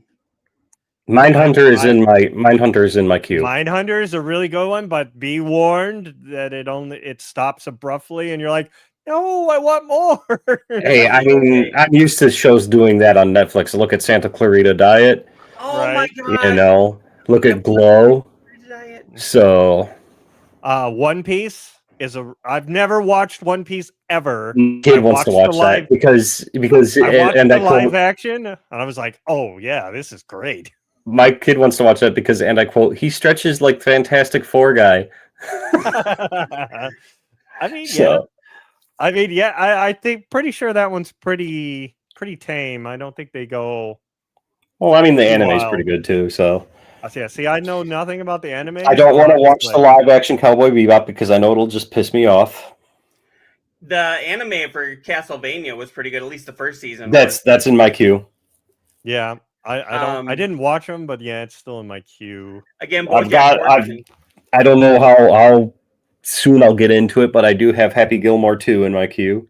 I saw that. Now, just know it's not as good as the original, and it was never going to be. But Well, yeah. I think they do enough to. I think they do enough original stuff and enough callbacks that it kind of evens it out. I mean, the trailer for that made me laugh more than Beetlejuice. I think Beetlejuice is on Netflix. You should watch it. Right. It's on HBO Max. No. Okay. What do you? My kids have already watched it. Have you done the Umbrella Academy? Yep, I've seen all that. Ozark? No, I have not seen that. Ozark Ooh. is really good. It's really Ozark dark. is It's up really there good. with like Breaking Bad. Okay. Like, oh yeah, that's one of those slow burns. Okay. Back in the day, what was it? Sabrina, the remake they made with that one was Yes, really good. actually, wasn't that more in line with the original comics? Yes. Yeah, because they really G-rated it for the Melissa Joan Hart one, but yeah, this is more in Right. line with the actual comics. And not to give anything away, but there is an episode at one point, and you'll just know what I'm talking about when you see it. Okay. If you want a good one on Hulu, and this is probably by far one of the best performances I've ever seen from Andrew Garfield, is Under the Banner of Heaven. I don't know Okay, that one. I've heard of it. That's a really good one. It's a series on Okay. Hulu. And I mean, I love Andrew Garfield, and I was introduced to him before Spider-Man and all that. He did a movie. It was actually Heath Ledger's last movie, The Imaginarium of Dr. Parnassus. Yes. That was a good one. Oh, that's a great movie. And that's my first introduction to Andrew Garfield, was that movie as Anton. If you want one that's so bad it's kind of fun, is Until Dawn is actually on Netflix right now. Yikes. They also have the remake of Firestarter. I haven't seen that, but I have heard it's good. Of Stephen King's Firestarter? Yeah, well, there was the movie in the 80s that starred Drew Barrymore when she was Right. a kid. Right. Yeah. I didn't know they did another remake. Yeah, they did another remake for it. Let me spitfire some of these ones I've got on here. Three Body Problem, really good sci-fi and also good books. Okay. Sweet Tooth. Yep. The The wife finished that third season, I think it was. She finished The that Lincoln one. the other day. Lawyer. Also good books and a good show. The Electric State wasn't bad. What else? Lock and Key. If you Yep, like I've got that in my queue. Joe Hill. Those are also really good comics. One of my guilty pleasures that I love to Cake watch. Pop Demon Hunter. No, I've never seen that one. I haven't No, seen it either. there's two of them, and they're kind of the same thing. It's Car Masters Rust to Riches, and then Tex-Mex Motors, where they take like junk cars or whatever and like, turn them into these masterpiece, like whatever, hot rods or whatever. Every time there's a new one of those, like, I watch them. I just sit there and binge them. You know what I caught my kids watching the other day, and I was like, okay, good. Is I came downstairs and they were watching Mythbusters. Oh, okay, yeah, there you go. They're absolutely hooked on Mythbusters. So Good one. you said that you were into Breaking Bad. They do have El Camino, which was a Breaking Seen Bad it. movie. Yep, seen it. Okay. Then there was another one that was kind of a dramatic comedy for Christmas time called An El Camino Christmas. I don't know that one. No. Yeah, that's actually with it's with Dak Shepard, the guy that played Red Foreman in that 70s show. Tim Allen. Yeah, what is that other guy's name? He plays Kingpin in Daredevil now. Oh, fuck. I know who you're talking about. I know who you're talking about, but his name's like just went whoop. Vincent. Vincent D'Onofrio. D'Onofrio. Yeah. Thank you. He's in it. That's actually a really good one, but it's a dramatic comedy. Just know that it's got Tim Allen in there swearing, which I think is kind of fun. Another one is The Altered Carbon, which is also another good book. Yep, seen those. Okay. Like how long are you planning on keeping this Netflix for? So the gift card that I got was like a $25 gift card. Mm-hmm. And she does the most basic, like $7.99 a month option with ads. Yeah. And so, $25 worth of subscription time. Okay. Well, So, I mean, we're good it for, is Black Friday. 3 months. We're good for 3 months. So okay. All right.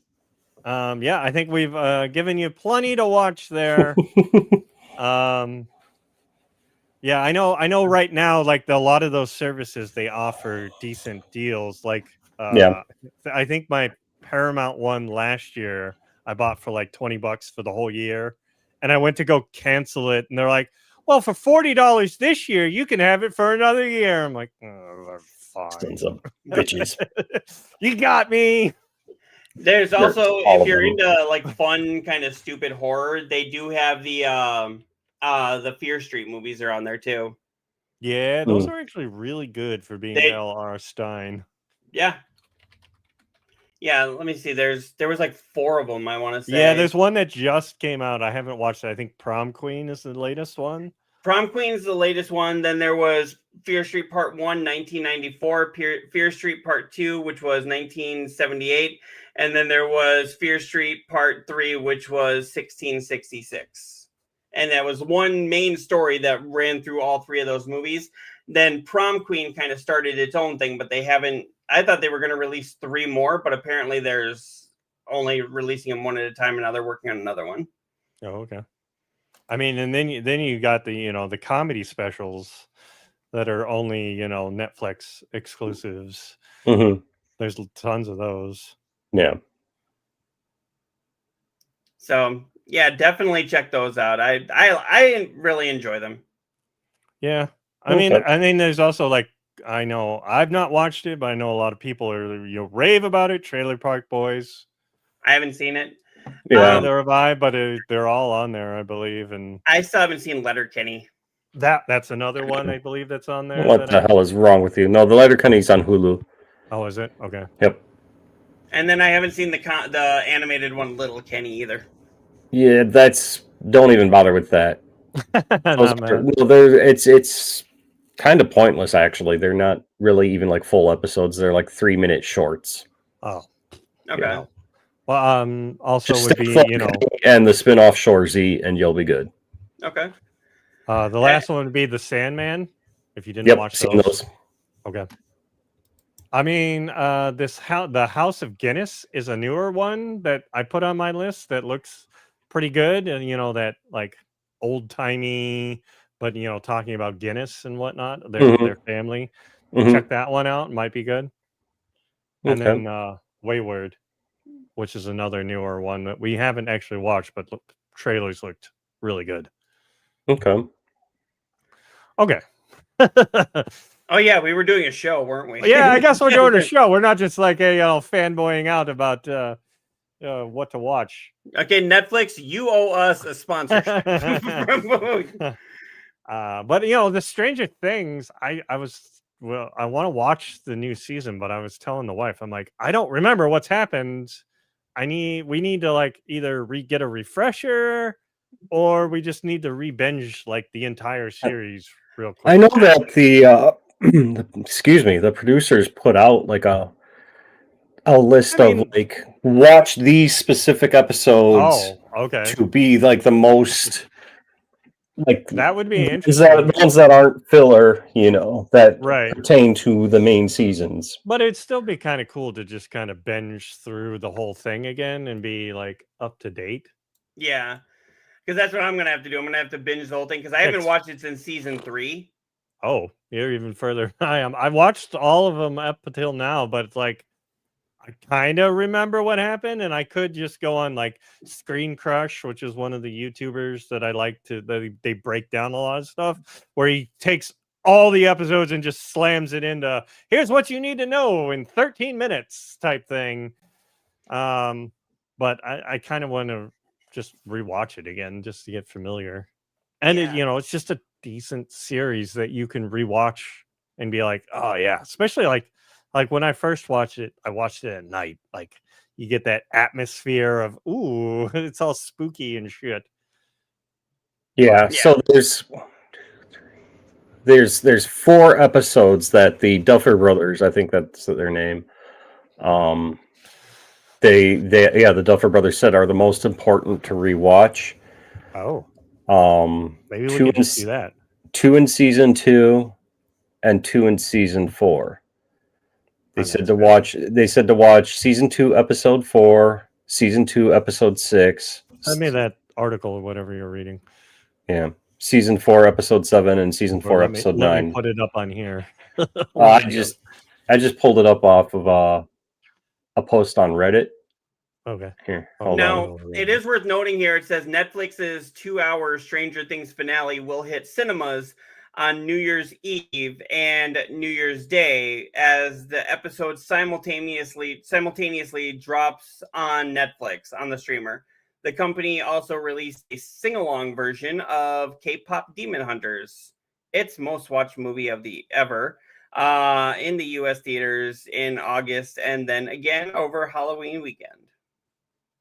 Maybe we'll just do this. Maybe we'll just do these episodes and then do the Screen Crush kind of catch up thing and then go from Netflix itself offered a recap because I mean that's what my wife watched. They always do, right?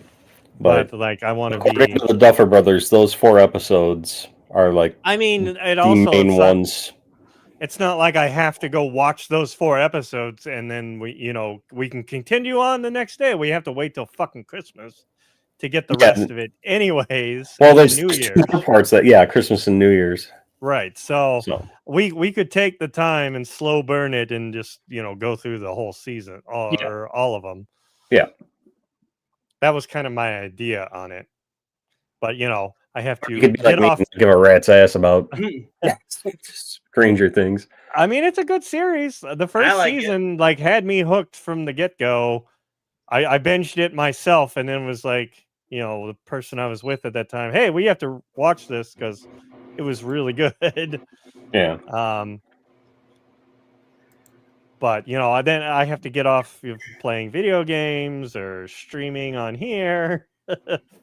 I've meant to do that kind of this weekend to start that. So are we shooting for 5 p.m. or are we shooting for 2 hours today? I meant to ask. I mean, we're at almost 2 hours. That's right.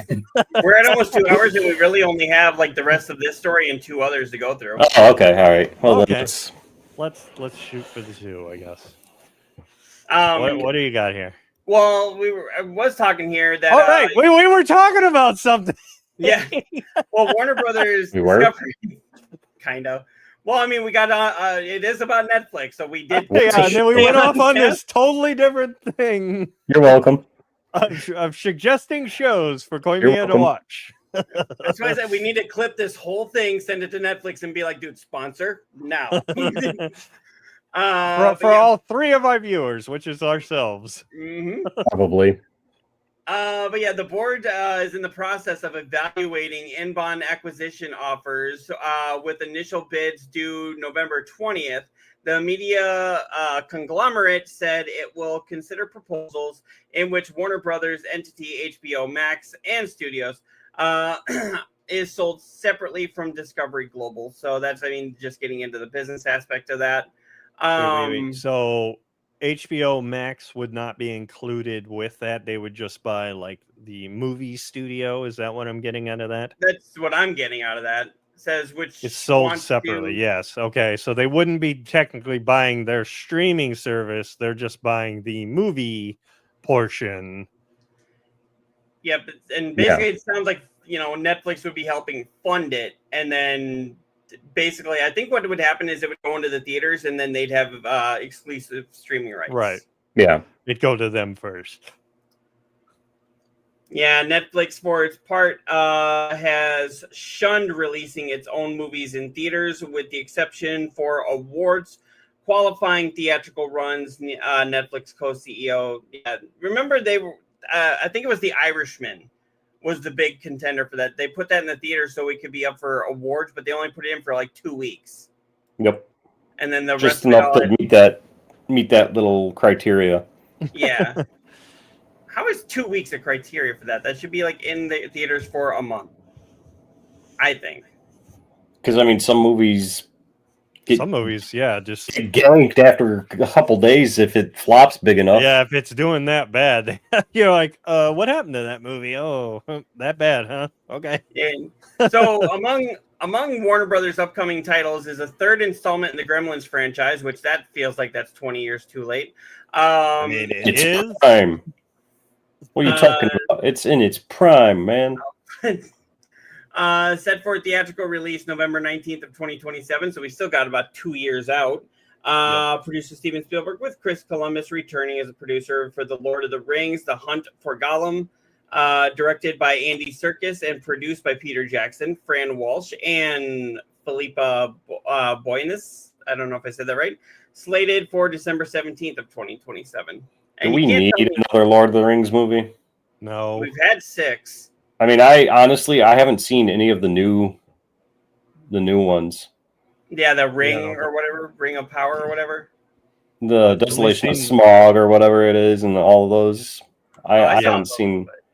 I haven't seen any of the new ones. I saw the original 3. My thing is, even that was too much. I can't believe they took a book that's about this thick and turned that into 3-hour movies. I mean, the way he writes it, like he just goes into fucking details. So, I mean, they did the same thing with Harry Potter, right? Yeah, but those you could at least somewhat make into a 2-hour. I mean, even those they cut out a lot. That's why I'm kind of. God, yes, they did. I'm interested to see how Same the with Hunger Games. Yeah. Yeah. My daughter is big into the Hunger Games. She's wants to see the new one that's coming out. I haven't seen any of the new ones. I haven't seen the latest one. I read the books. I didn't do the movies. I haven't even read the books. I only saw the first 2 movies, and I wanted to see the other ones. I just never got a chance to. You didn't miss much. No, not at all. Unfortunately, those books came out around the time I was working at Borders, so of course every teenage girl and their sister were coming in telling me how great this was, and I was like, eh. The books are really good. It gets very political. I loved Quentin Tarantino's whole rant about it. Oh yeah, he said that it was a blatant ripoff of something. He's not wrong. It was when I worked at Target back and when Hunger Games first came out, and somebody was explaining it to me. I'm like, oh, so you mean Battle Royale? They're like, what? I'm like, Battle Royale. It's a movie that came out like 10 fucking years ago, and it's not even a movie I know. Oh, it's Japanese only. Oh, okay. And the whole concept was the only difference between Hunger Games and Battle Royale is instead of it being cities like Hunger Games is, Battle Royale is every year they take a class from a middle school and send all the kids to an island, because the whole concept is the population of Japan it's getting overcrowded. So every year they take a class from a school and send them to an island, and basically last man standing, and then that kid gets reintegrated into civilization. Yep. And here it is. Quentin Tarantino says the Hunger Game ripped off Battle Royale, and fans clap back. He would know his entire career is built on ripping off other IPs. I mean, they're not wrong either, but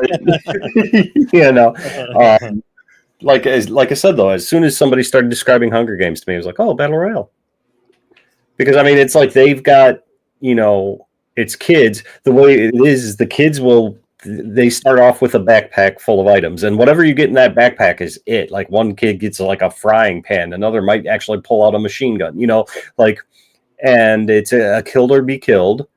And then the thing that they do that I don't remember if they have in Hunger Games or not is like each kid has an electric shock collar on their neck, and each day they'll pick a different zone in the island, where if you're in that zone at a certain time, that collar goes off and your head explodes.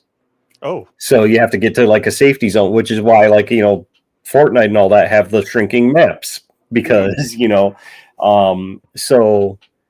but yeah, Battle Royale, if you get a chance, you should see it. Now there is a second one, and the second one started off good, but then ended up in the end kind of sucking, because what had happened was like during the filming of the second one, I can't remember if it was the director or the producer, but he passed away. And so his son took over and finished the movie. Okay. Yeah. I love what he's saying about it here too. Who, Tarantino? Yeah, during a recent appearance on the Bret Easton Ellis podcast, the filmmaker noted that Suzanne Collins' story, which follows a group of teenagers forced to fight to the death in a dystopian country's televised contest, is surprisingly similar to Koshun Takami's novel, which focuses on a group of high school students forced to fight to the death by Japan's totalitarian government. Now, here's what I was loving here. Says, I don't understand how the Japanese writer didn't sue Suzanne Collins for every fucking thing she owns. Tarantino said. They just ripped off the fucking book. Stupid book critics are not going to watch a Japanese movie called Battle Royale. So the stupid book criticize it as, stupid book critics never call her out on it.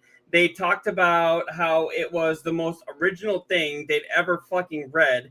And as soon as the film critics saw the film, they said, what the fuck? This is just Battle Royale, except PG. Yep. And it's funny if you... Let me see if I can pull it up.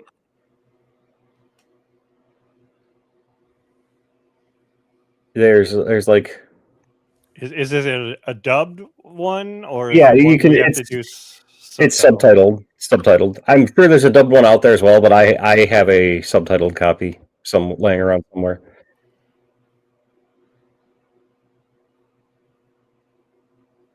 Silence.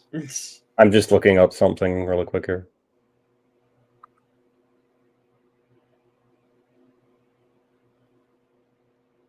Still silence. Shut up. That's whatever Koimiya X is talking about for you. Less silence. And we'll just play these things until... Yeah, no, don't do that. Shut up and take my money. That has nothing to fucking do with what we're talking about. What's the big deal? It doesn't hurt anybody. Anyway. Actually, it does hurt a lot of people if you're starting to copy their stuff. I know imitation is the best form of flattery, but there's a difference between imitation and just... Yeah, I didn't know that there was another book, too, that does the same thing. Obviously, probably what Battle Royale is based off of. I think it was a graphic novel, yeah. Okay. Yeah, I don't know how she got away with it. Well, again, because if it was only put in as a book and then these were being made into movies. But, I mean, you would think... A lot of people are also calling, Battle Royale kind of a ripoff of Lord of the Flies. I mean, yes. But Lord of the Flies wasn't like you picked. That was like a catastrophe. Right. They had to survive on the island. And see, there was actually a movie that came out before Hunger Games, but after Battle Royale, that kind of was like the same concept. It was called The Most Dangerous Game. And it's about a group of people who would invite a person to a big mansion, and then they would hunt that person. Oh, that's Isn't that like funny people? It's something like that, yeah. And then there was another movie that came out that was kind of like that, but it was like and I think it starred Stone Cold Steve Austin, but it was like the concept was instead of like school kids, it was prisoners. And then if they won the island fight, they would Isn't get that just free. isn't Oh that just no, the Running Man? no, that was called Gamer. No, Oh yeah, The yeah. actual name of it was called Gamer, and it was Gerard Butler. no, there was another one with Stone Cold Steve Austin, I mean, I remember Gamer too. That was actually a but pretty decent one. And it had the guy from Dexter in it doing that musical number in the middle of the movie, which didn't make a whole lot of sense, but was still fun. I liked it. It was fun. I'm trying to find the Stone Cold movie. Stop! He's already dead. Oh Like- no. Anyway. Oh, yeah. So it was called The Condemned. Okay. His character is purchased by a wealthy television producer and taken to a desolate island where he must fight to the death against 9 other condemned killers from all corners of the world, with freedom going to the sole survivor. So basically what he was saying was, Respect my authority. yeah, no. We're having too much fun at these now. We're way off the we're way off whatever mark we were trying to hit. I have no idea what we were even doing anymore. Is there any other articles or whatever? Yeah, there was 2 more actually. So while talking about movies and stuff, James Cameron says that if Avatar Fire and Ash doesn't make enough money to justify 4 and 5, he's ready to walk away and write a book to resolve one thread it leaves open. But I think, wasn't he filming like all 4 of these movies at once? No, I think he did 2 and 3 together, and then probably has to see how they do, and then he can finish. I didn't know they were going to go 4 and 5. I thought it was just supposed to be a trilogy and be done. That It's was my Hollywood. That's understanding. never gonna I be the mean, same. it's him. No, I thought he was always supposed he always wants to Oh. make more. Yeah, I thought they were supposed to be a lot. Yeah, I know that he had been talking about like 4 or 5, maybe even like 9 movies, but I don't know if he needs to direct them all, but god dang, but at the same time, I think the studio actually did approve like up to 5 movies, 5 or 6. And the last one made $2 billion. So I'm like, even if this one flops, you still made enough from the franchise. You could probably justify one more to finish out the story. He's already even revealed he has plans for Avatar 6. Jeez. And we're not even to Avatar 3 yet. Yeah. I mean, I didn't watch the last one. I like the last one. These movies are basically just Pocahontas with blue people, but still, they're fun. I mean, the first one was really good, and for its time, was just mind blowing to go to the theater and see it in 3D. Sorry, Cyclops, you can't see that. Asshole. But other than that, it wasn't like, oh, I need to know more about what's going on with these guys. Like, it was just like awe-inspiring, the visuals on it, right? Yeah. And now they've spanned out movies, they've made rides in the Disney parks, and it's like, okay, is it that big of a fucking IP? Well, Do I people think they're really trying want to see all do that. They even did Lego. They put out some Lego of it too recently. Yeah. Well, I think Like they're trying to last do year. one movie for every element on Earth. So you've got the first one, which was Earth, and then I think the second one, which was water. This one, which is fire. Then what's the next one going to be? Dirt? I don't know. Spirit, or I don't know. I don't know. Check out Earth, Captain wind, Earth, Wind, and Fire. Captain Planet. We'll have to go through all those, Captain Planet. Planet Element and the Planeteers. When our powers combine, we make a bunch of shitty movies. Oh. they can do that. What was that? Okay, so what were the elements that they did there? Okay, so there Fifth Element. The Fifth Element was really good. Yes, there was. No, I Earth- gotta say, seeing that when Fifth Element first came out and I watched it in theaters, I was like, "What the fuck is this? What did I just watch?" I thought it was total dog shit. It wasn't until it came out on VHS and I rewatched it again and a couple times, and then I was, then you get that. Oh, this was actually brilliant. Fifth Mhm. Element? Fifth Element. Dude, how could you hate that at all? No, I was did not like it wrong at with you. first. It was way too like discombobulated, and the story just didn't fit well when you're Because you're a first meat seeing it. popsicle. Okay, but No, like, but- yeah, watching it again, as you did once you got to DVD or VHS, it changed it. Like, you're like, oh, this is the overarching, and you start picking up little nuances and start saying multipass and give me the cash. So, but like You I was start picking saying, up those little things. yeah. But like I was saying, so the first one was earth, the next one was water, then this one's fire, and if they're doing by all the elements, you still have wind and heart. Apparently, heart is an element. Sure. Yeah, if So- you're Captain Planet, it is. So, but I can see that, just writing a book for the people that, to be happy and be like, okay, here, this ties that up. But I think, honestly, if it's like the other two, it'll make $1 billion at minimum. If people are still interested, if they went and saw 2, they're probably going to see 3. 4 might be an iffy one. Like I think you said in the article, he talks about, sequel fatigue. Sequelitis. Well, right is here, what he called it. this is what I What got. was it? So, Sequelitis. Yeah, Sequelitis. Okay. right here, I've got it pulled up here. So he said there's a potential for sequelitis, Cameron noted.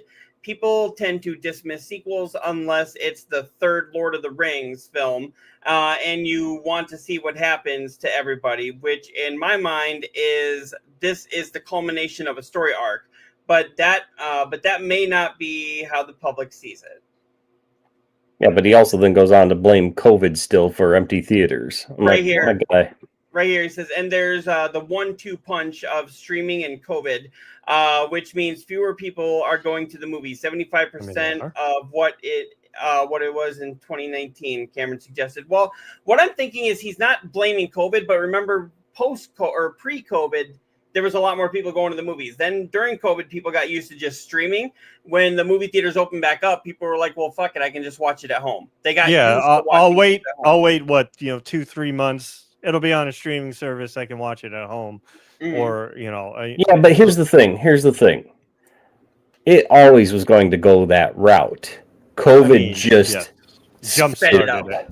it. And so It was already going that route.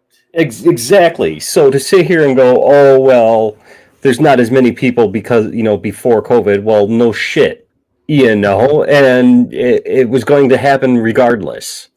I think the just other thing is fast-tracked the other thing is it takes so long. Like, when did the first one came out? Was that like 2012, 2013? No, that was 2009. Fuck, even more long. And now we finally got the second one a couple years ago. And we're finally getting the third one. It took so long that I'm surprised the second one made as much as it did. I would have thought like people were like, meh, that was way back when. I'm not going to watch it now. Well, Same thing with TV shows. They go off for a season and it takes them 2-3 years So to come back. Let me ask you this: why is it bad when movies and TV shows do that? But we've been waiting how fucking long now for Half-Life 3 or Grand Theft Auto 6 or Elder Scrolls? Why do the video games get the pass that movies don't? GTA is the in our grasp almost. It's almost there. No, honestly, I think it's one of those where because we know how long it can take to make a game, and I don't think people still realize how long it can take to make a movie, because when you get the actors out there, they're like, oh yeah, we were filming for 3 months, and then we're sitting here going like, well, why the fuck did it take so long? I think, a video game, you literally have to build the entire fucking world. You can't just go out to the desert, put up a set and start filming and do the thing. Whereas a video game, you literally have to build every There's single set thing. production, there is CGI, there is all Oh, no. audio editing, there is all video editing. I mean, nowadays it's way more that. Get made in like a day. You know. Well, yeah, but I mean, look at something like Cuphead. That took how many years to come out? And that's just like the older style animation. But that was Mhm. like a mom and pop one. That was one of those indie ones where it was only like two or three people making it. So yeah, I see that. That's how long Clear Obscure was in production. Yeah, true. How I long was mean, it? they also, you know, didn't announce the game or anything. I mean, But I it don't was think there was close to really, being I don't think done. there was really even any fanfare for that game. Like, you know, I don't think there was any teaser trailers shown or anything like that that I can think of. I don't know. I may be wrong. Looking Or it this might up not here. have been on your radar before. Okay, so it says Claire Obscure Expedition 33, and this is just from the AI overview. 5 to 6 years. The project started in 2019, so it was right before COVID, and was announced after COVID-19 pandemic began, with the core team growing and securing funding over the following years. Okay. So 5 to 6 years.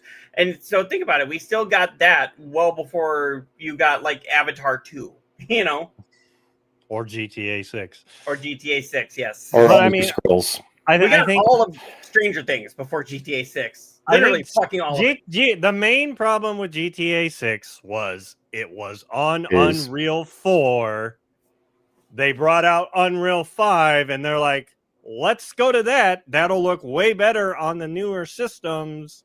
So they had to redo all the fucking code and get it to run on the new stuff.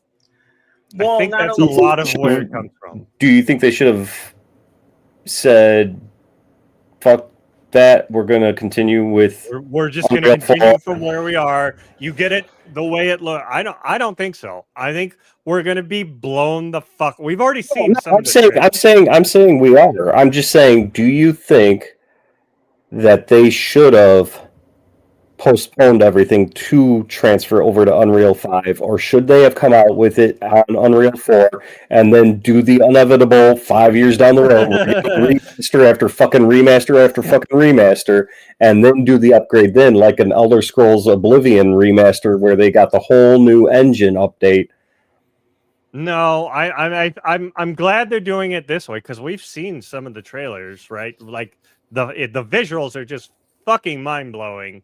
So they're going to be the one to be the top tier that everybody's now going to have to go after. On that note, how much of that is pre-rendered cutscene versus We don't know that. On that gameplay? trailer, we were trying to look at that. I know when we were dissecting it, we were trying to see where it said actual gameplay versus, whatever. But still, I still think it's going to be mind blowing. I mean, because you can have the greatest fucking cutscenes ever, and one that I always like to use for an example is Blizzard with their World of Warcraft trailers. Their trailers are amazing, and then you got the game. No, I'm not saying that GTA 6 is going to be that much of a difference between their trailer or their cutscene and the gameplay. Yeah, but I mean, you're kind of like Blizzard's World of Warcraft has always been like an older game, or are you talking about like Diablo? Well, even Diablo had amazing cutscenes versus Diablo 1 I think used the same engine, but like even now, like Diablo 4's cutscenes versus the gameplay. Yeah. Okay. And I think that GTA 6 is going to look great, but ... So here's the thing. Here's the thing, though. I don't think we actually waited as long for GTA 6 so time-wise, yes, but I don't think development-wise it was even in development right after GTA 5. From what I understand, No, They it's ended the pre-production. GTA 5, and then they started Right. doing like online stuff. So they put part of their team on that, and then they went right into Red Dead Redemption 2. And Right. now, so you got to think that took probably 5 years to develop. And then immediately after that, they went into Grand Theft Auto 6. But you got to remember that is when COVID hit. And you got to think the development team probably had to slow things way down because they were being sent home, and they had to still make sure that it was super secure, that things wouldn't leak, even though they did. But they would try to make sure that things didn't leak. And then once COVID kind of subsided, then they got back into the studio. So really, if you look at it that way, we went from, what was Red Dead Redemption 2 was 2018, and then 2019. So you had 2 years of development, and then you had 2 years of very slow work, and now you've had 3 years of full development. Everybody hands on deck. And then they So fire you've really people, only been about a 5-year development cycle still. which is Mm. pretty comparable to most games, I believe. Mhm. We're just comparing it out from when 5 came out Right. back on the From- fucking PS3. From 13 to 26, that is a long chunk of time. Right. But there were other games in there that they released too. Yeah. Red Dead and a shit ton of remasters. Mhm. And then a lot of Grand Theft Auto Online shit. A lot of It's- online shit, yeah. where that's where I'm like, you know what? Instead of putting I get it, make this good and keep people on there, but put No, some don't. of that. That's something else. Like give me give me just a single player game. Rockstar is always. It seems like they're putting all the team on one game, and it's like, okay, you cannot tell me you don't make enough that you can't like double your staff. So Right. double the staff and get 2 games in development at the same time, if not 3, because everyone sits here and rips on Skyrim for having remaster after remaster, and I'm like, you know what? Fucking Bethesda is still putting out other games. They come out with like what, 5 games every 2 years or 3 years, something like that. Is it just them, or is it just games that they slap their name on as or not producer, but in association with type situation, or Not a developer, but a publisher. Yeah. Published by Bethesda. Yeah. But Right. can't they do that here? Can't they go like, because didn't LA Noire, wasn't that not Rockstar that made it? It was actually another company that made it, and Rockstar just published it. No, I thought that was Rockstar North that did that one. It could be, but then I mean, look at Max Payne. Max Payne's got the Rockstar name on it, and that was developed by Remedy. Right. You're telling me you can't do the same thing?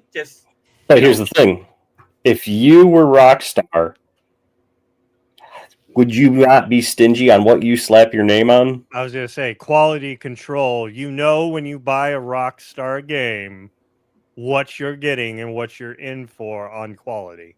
Right. So that's why you work with those other developers and you say, we'll help you. We'll definitely. Yeah, it doesn't always work out We'll put that it out this way. If you're busy focusing on GTA 6, are you going to want to turn even an eyelid at another game and work on a that Red as Dead well? Redemption game that some other company's putting together, and you're going to put your name on?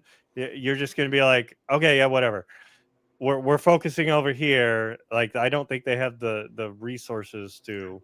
Well, I know that's where you're saying delegating that they comes in. should, but the problem with all these studios is they get all of the resources, all the people working on the shit. They release the game, then they lay them all off. That's the problem with this industry. Lather, rinse, repeat. Right. It's just constant. That's why they're starting to form unions so that they can stop that bullshit and stick with the company, which I think a lot of Rockstar up until recently, their core people have stuck with them. Mm-hmm. And since you brought us to that here, the last story we were talking about here is actually Rockstar is facing official motion to reverse the layoffs amid the GTA 6 delay concerns. Now, let me just put this out here. I saw somebody online. It was actually Oversoul Gaming. If you ever listen to his podcast or watch his stuff on YouTube, definitely check him out. He was saying that he's thinking about boycotting Grand Theft Auto 6 because of them laying these people off or firing a lot of these people that The whole story was they were talking on a Discord about unionization, and then Rockstar said, "Oh, you were sharing secrets about Grand Theft Auto 6."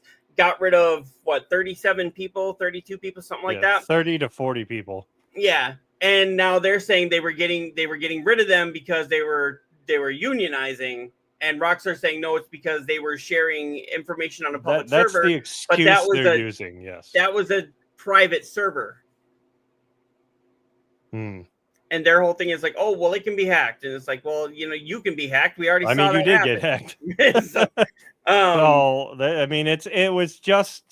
it was union busting at its finest, and they're trying to say it's, privacy or whatever the fuck. I'm curious on this article. Who's this motion coming from?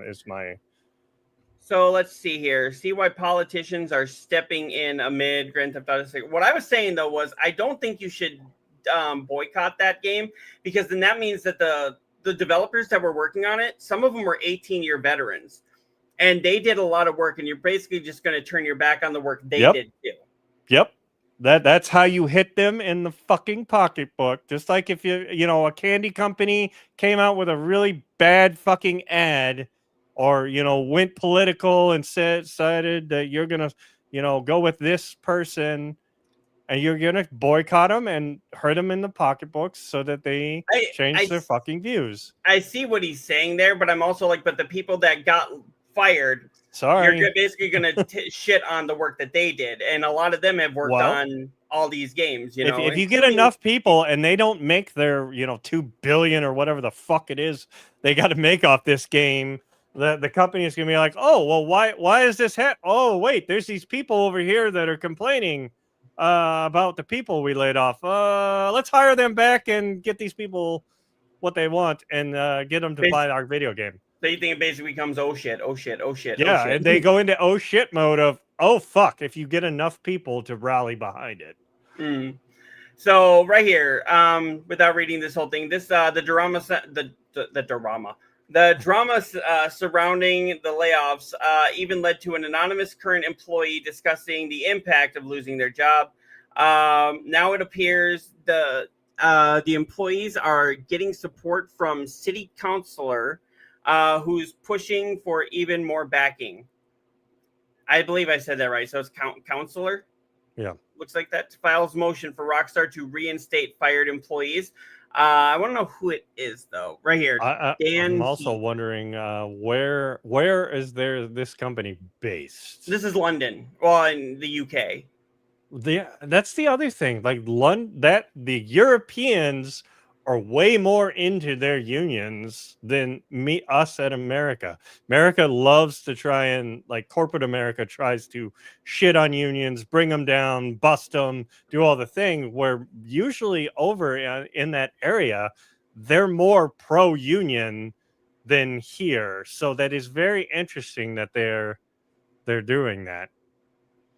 Yeah, and it says, while the topic of GTA 6's development remains at the forefront of players' minds, there has been strong support from those around the recent laid-off employees. As STV News reports, Green Councilor Dan Heap, I think I said that right, H-E-A-P, Heap, has put forward a motion to not only support those employees financially, but also ask the council leader to reach out and call for reinstatement. He wants to see council staff provide the workers the information on their welfare rights and apply for relevant financial support that could be available to them, STV News writes. Additionally, his motion asks for the council leader to write the firm expressing concern about the staff being removed from their roles and calling on them to be reinstated. Okay. I mean, at least politicians are getting involved with it, so they might get the pushback that they need. Like, I don't know European unions and how they work or all that, but I know here in America, if you can prove that you were fired for unjustly for trying to unionize, you can take it to the NLRB and try and get reinstated money and all the other things. I know a couple people that have done that. So here's what I was saying earlier. They kind of go into this, say it's an interesting addition to the news story, which has included protests from the terminated employees, a strong pushback, the union representing part of the staff of Rockstar Games Edinburgh site. So that's the UK, I want to say. The Independent Workers Union of Great Britain, say up there it is, also launched legal action over the firings in early November. According to the report and statement previously made by former employees, they believe the firings were related to a Discord server. The ex-employees say the server was invite only and it should be protected under trade union law. Right. Yep, and then although Rockstar has remained steadfast about the current November 19, 2026 release date, this marks the game's second delay. Not surprisingly, the second delay, along with the layoffs and comments from both current and former employees, has heightened the concern around GTA 6's new release date. But I'm thinking, because, I mean, they fired that staff, and then they announced the delay just a few days later. It sounds like that delay was probably already in the works, and a few employees being laid off, 40 employees, when you think about how many thousands of employees they have, isn't really going to affect the release date much, I don't think. So I mean, it depends on how key they are. If they're like senior staff, it could be. Yeah. But like I said, it's just kind of suspicious that, they do that, and then all of a sudden there's another fucking delay. Like, why did you do that just to cause it? Hey, what's up, Slayer? Y'all want to make out or what? Maybe later. Talk to me, ask the show. So, way to show up towards the end there, Slayer. Still appreciate you. Lacker.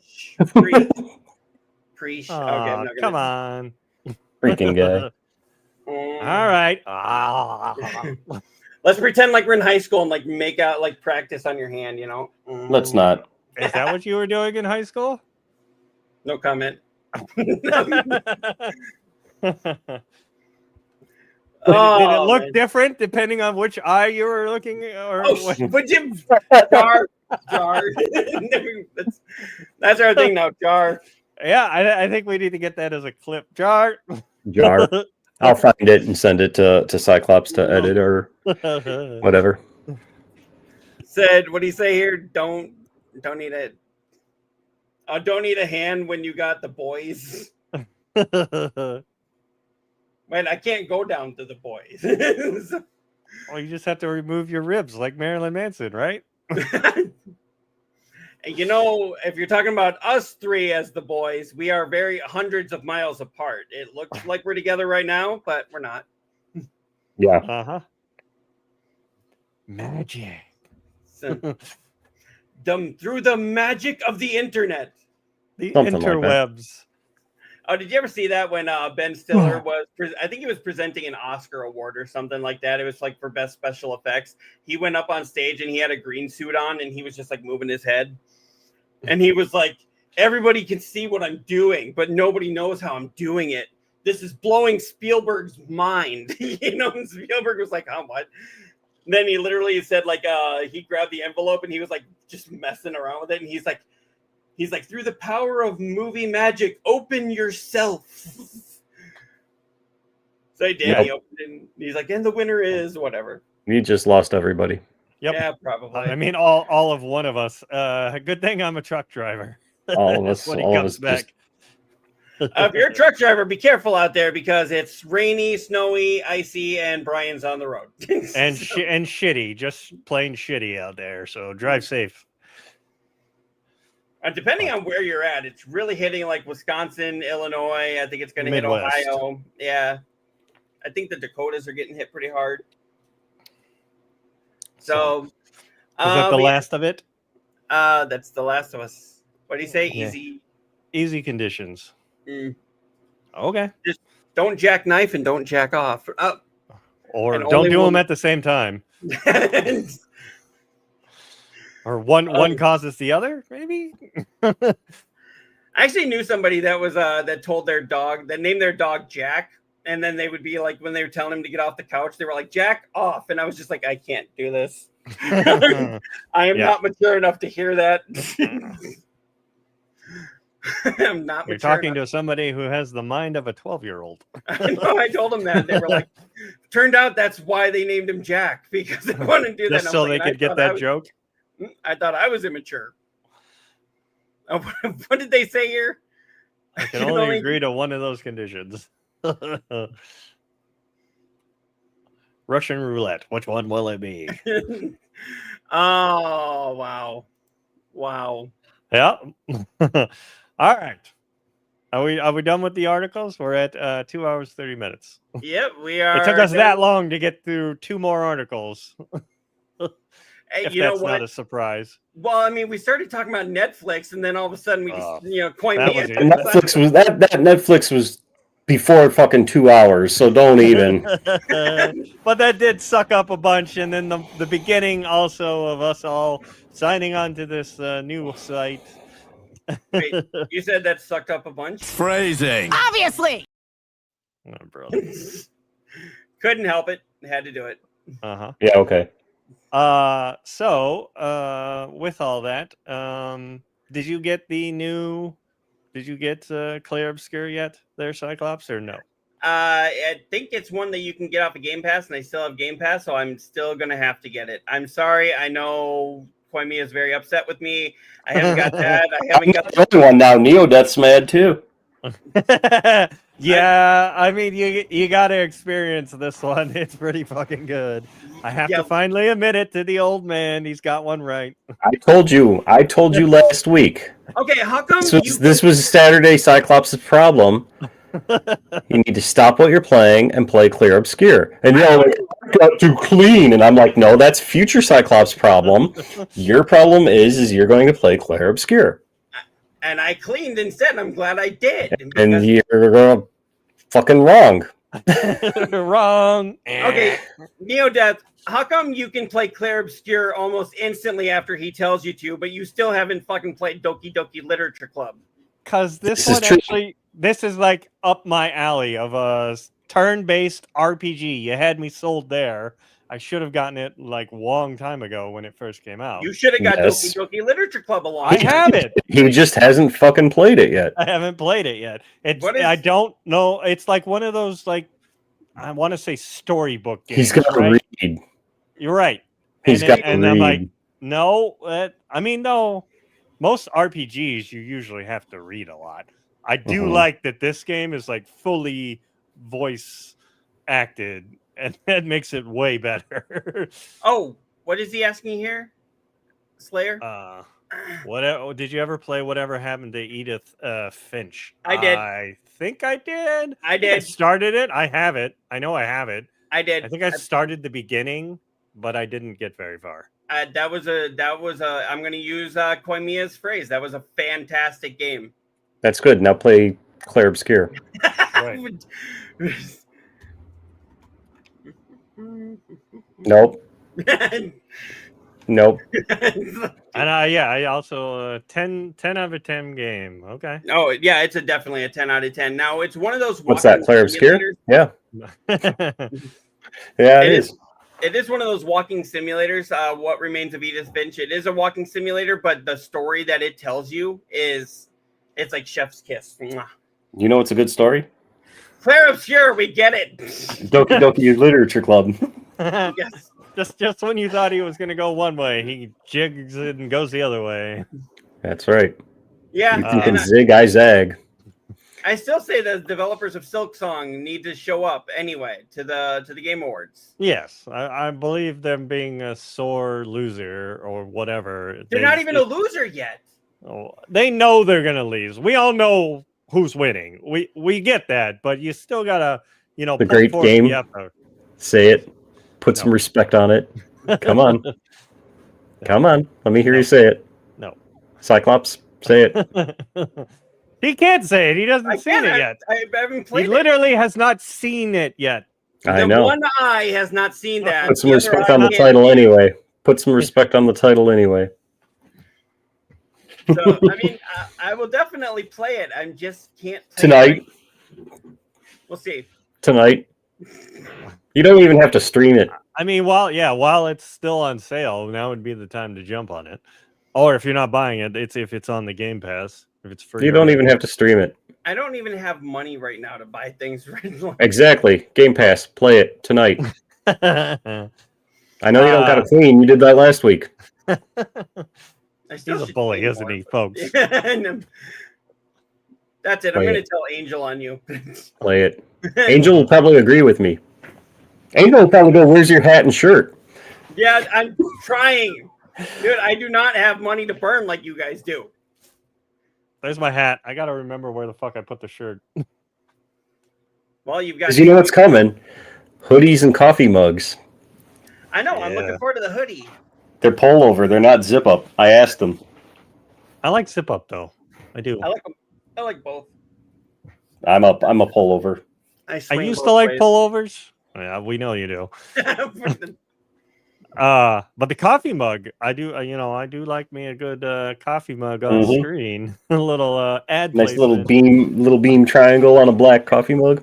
Hey, is that what they're gonna look like? Or has he I'm guessing, but I mean, I would imagine it's pretty straightforward. One side has the triangle, and one side says beam. I forgot it's got some green to it. Check it out. You can see the eye through it right now. Wasn't he saying that like last time we talked to him that he was trying to do like a figurehead for Beam? Because I think just having the symbol on a coffee mug, you got to have like characters like to bring it. I mean, it works with the hat. It works with the. It would work with the mug. If somebody saw that hat, they wouldn't know what the fuck it is. But if you had like a character, But it says Beam on the back of the hat. I understand that. But if you had like a character and could get that out there into the media, then people would be more recognizable, like Mario with Nintendo, Sonic with Sega, that type of thing. Does Twitch have a character? With Noid with what was it, Pizza Hut or Domino's? No. Domino's. Twitch doesn't have a character, but it's universally known. Kick is a K. I mean, come on. Beam will be fine with just the triangle. It will, but I'd like a figurehead. I always like a nice, like I don't want just like a black mug and a triangle and Beam. Like I want like some sustenance to it. So when someone saw it, they're like, "Oh, he's got a Beam cup, cool." Or maybe even like if you're gonna do the triangle, put Beam underneath it on the same side. Put it on both sides. Okay, I could like that. Then you get the brand recognition of Beam plus the other thing. Oh, okay. They're talking about fictional characters. Fictional characters. Am I getting through to you at all? No. Anyway, we're getting close to 5 p.m. Yep. So we're just. I like the whole fictional characters thing from him. Neo froze again. Burning here. Oop. Yes, I did. I just glitched. Thank you again, Slayer, for that. No touchy. No touchy, really. You no touchy. I touchy. Wasn't that a Dana Carvey skit or something? No, it was David Spade in Emperor's New Groove. Was it? Yeah. Was it really? Oh, I want to say Dana Carvey did it in one of his movies after Saturday Night Live. Yeah, maybe. All I ever associate that with is David Spade as the llama. No touchy. No touchy. So. All right. So, anyways, let's finish this out. We know what I'm playing. I'm playing Clear Obscure, but I did take it offline. I think it's a grindy game. I don't think people want to watch me continuously battle the same thing as I try and level myself up. Right. That's why I don't play a lot of RPGs online. Yeah, I think they're hard. Like, and even like trying to make like videos off of them. Like, where the hell do you put your chapters in that? Whereas like Yeah. Metroidvania, I can put a chapter. Hey, I got this item right here, and you Yeah. know. Yeah. Yeah. But I mean, I finally got into the like open area now, and I'm going to the Gestural Village. But then I went to That's what I was talking about when I said things change. Is like when that map opens up and you're like, what the fuck? Like. okay. Well, I think there's even more of a what the fuck because people are talking. I'm I've sure seen some I'm sure some there's whispers plenty that of. something happens big. I'm sure there's plenty of what the fucks with this game because. Yeah.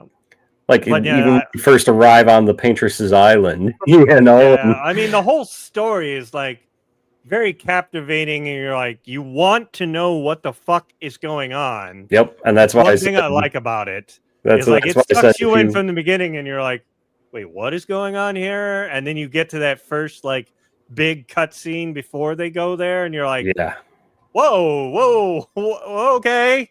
yeah. I don't know. Do you want me to put out what my thoughts are? What's No. going on?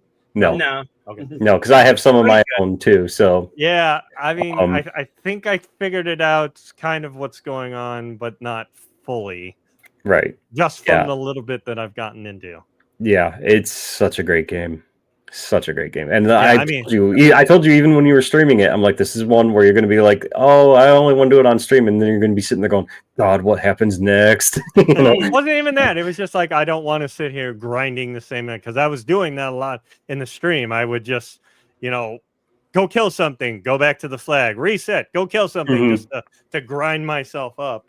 But as soon as I got the third character, I went into like the arena are for the Gestrals, and I just took that character and just smashed through all of them and got them up a bunch of levels. Now they're higher than what the mains were. Yeah. But Yeah. so far it's been pretty fun. I hope you get like a airship or something to travel the world a little faster. Mm-hmm. But I do like that, like you find the little things that'll make it so you can bridge over to the other area and not have to run through everything again. Right. So, anyways, enough fanboying about the game of the year. Yep, and I know I'm gonna have to play it, so Night. whatever. So, all right, either of you got anything else coming up? So I actually have a day off next week in the middle of the week. So Wednesday night, like Tuesday morning, I'll probably be doing a stream. Okay. Or not Tuesday morning, I'm sorry, Wednesday morning, I'll probably be doing a stream. Okay.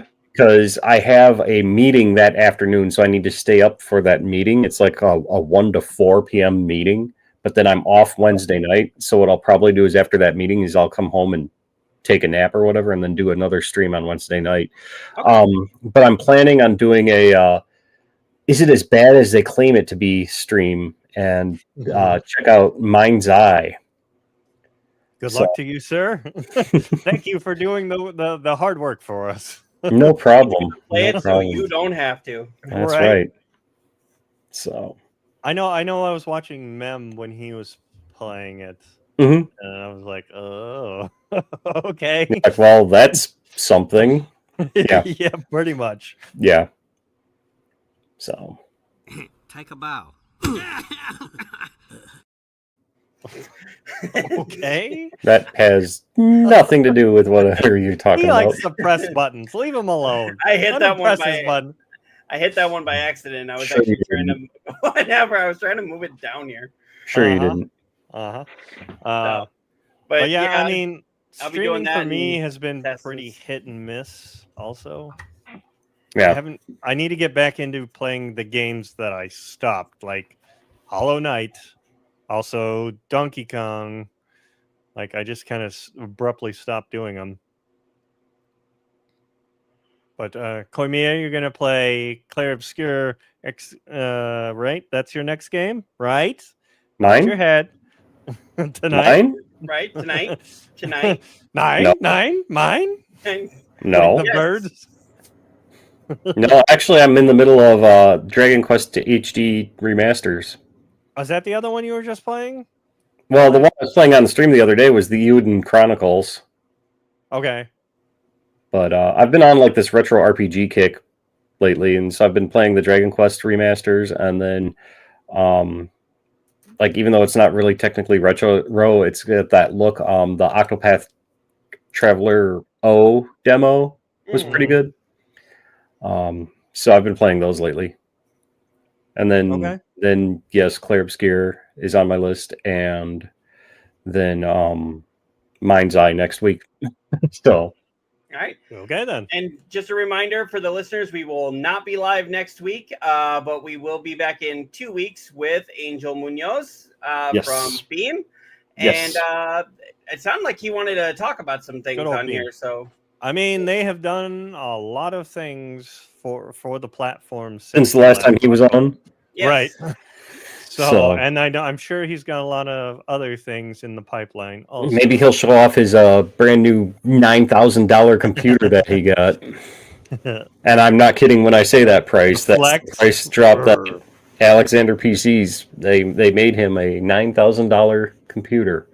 Damn. So, yeah. That is the greatest thing to play Minecraft on, right? It's like Fortnite is glorious on here. You play Roblox on it, yeah. We'll have to ask him. We'll have to ask him what he plays. Yeah. And what do you play with a system like that, Angel? Come on. Anything and everything. But can it run Crisis, or what is it, Crisis or whatever it was? What was Crisis the joke? 3 or whatever. Yeah, can it run Crisis? full settings. Yeah. Even like what the latest one was, Cyberpunk, when that first came out. That was God, that one was a tough one. Yeah. Well, that was a shit show when it first came out, but once they got it fixed, it was like, holy crap. It was a shit show on console. Yeah. On PC, it was, other than, he needed like an Uber $9,000 yeah. PC. Yeah, you needed a huge system just to fucking run that on Ultra. So. But yes, we will be back in 2 weeks. So, Indeed. All right. We'll see everybody then. And remember, haters gonna hate and gamers got a game. Peace out. Thanks for watching, and we love your faces. Bye. Laters! Good night, everybody.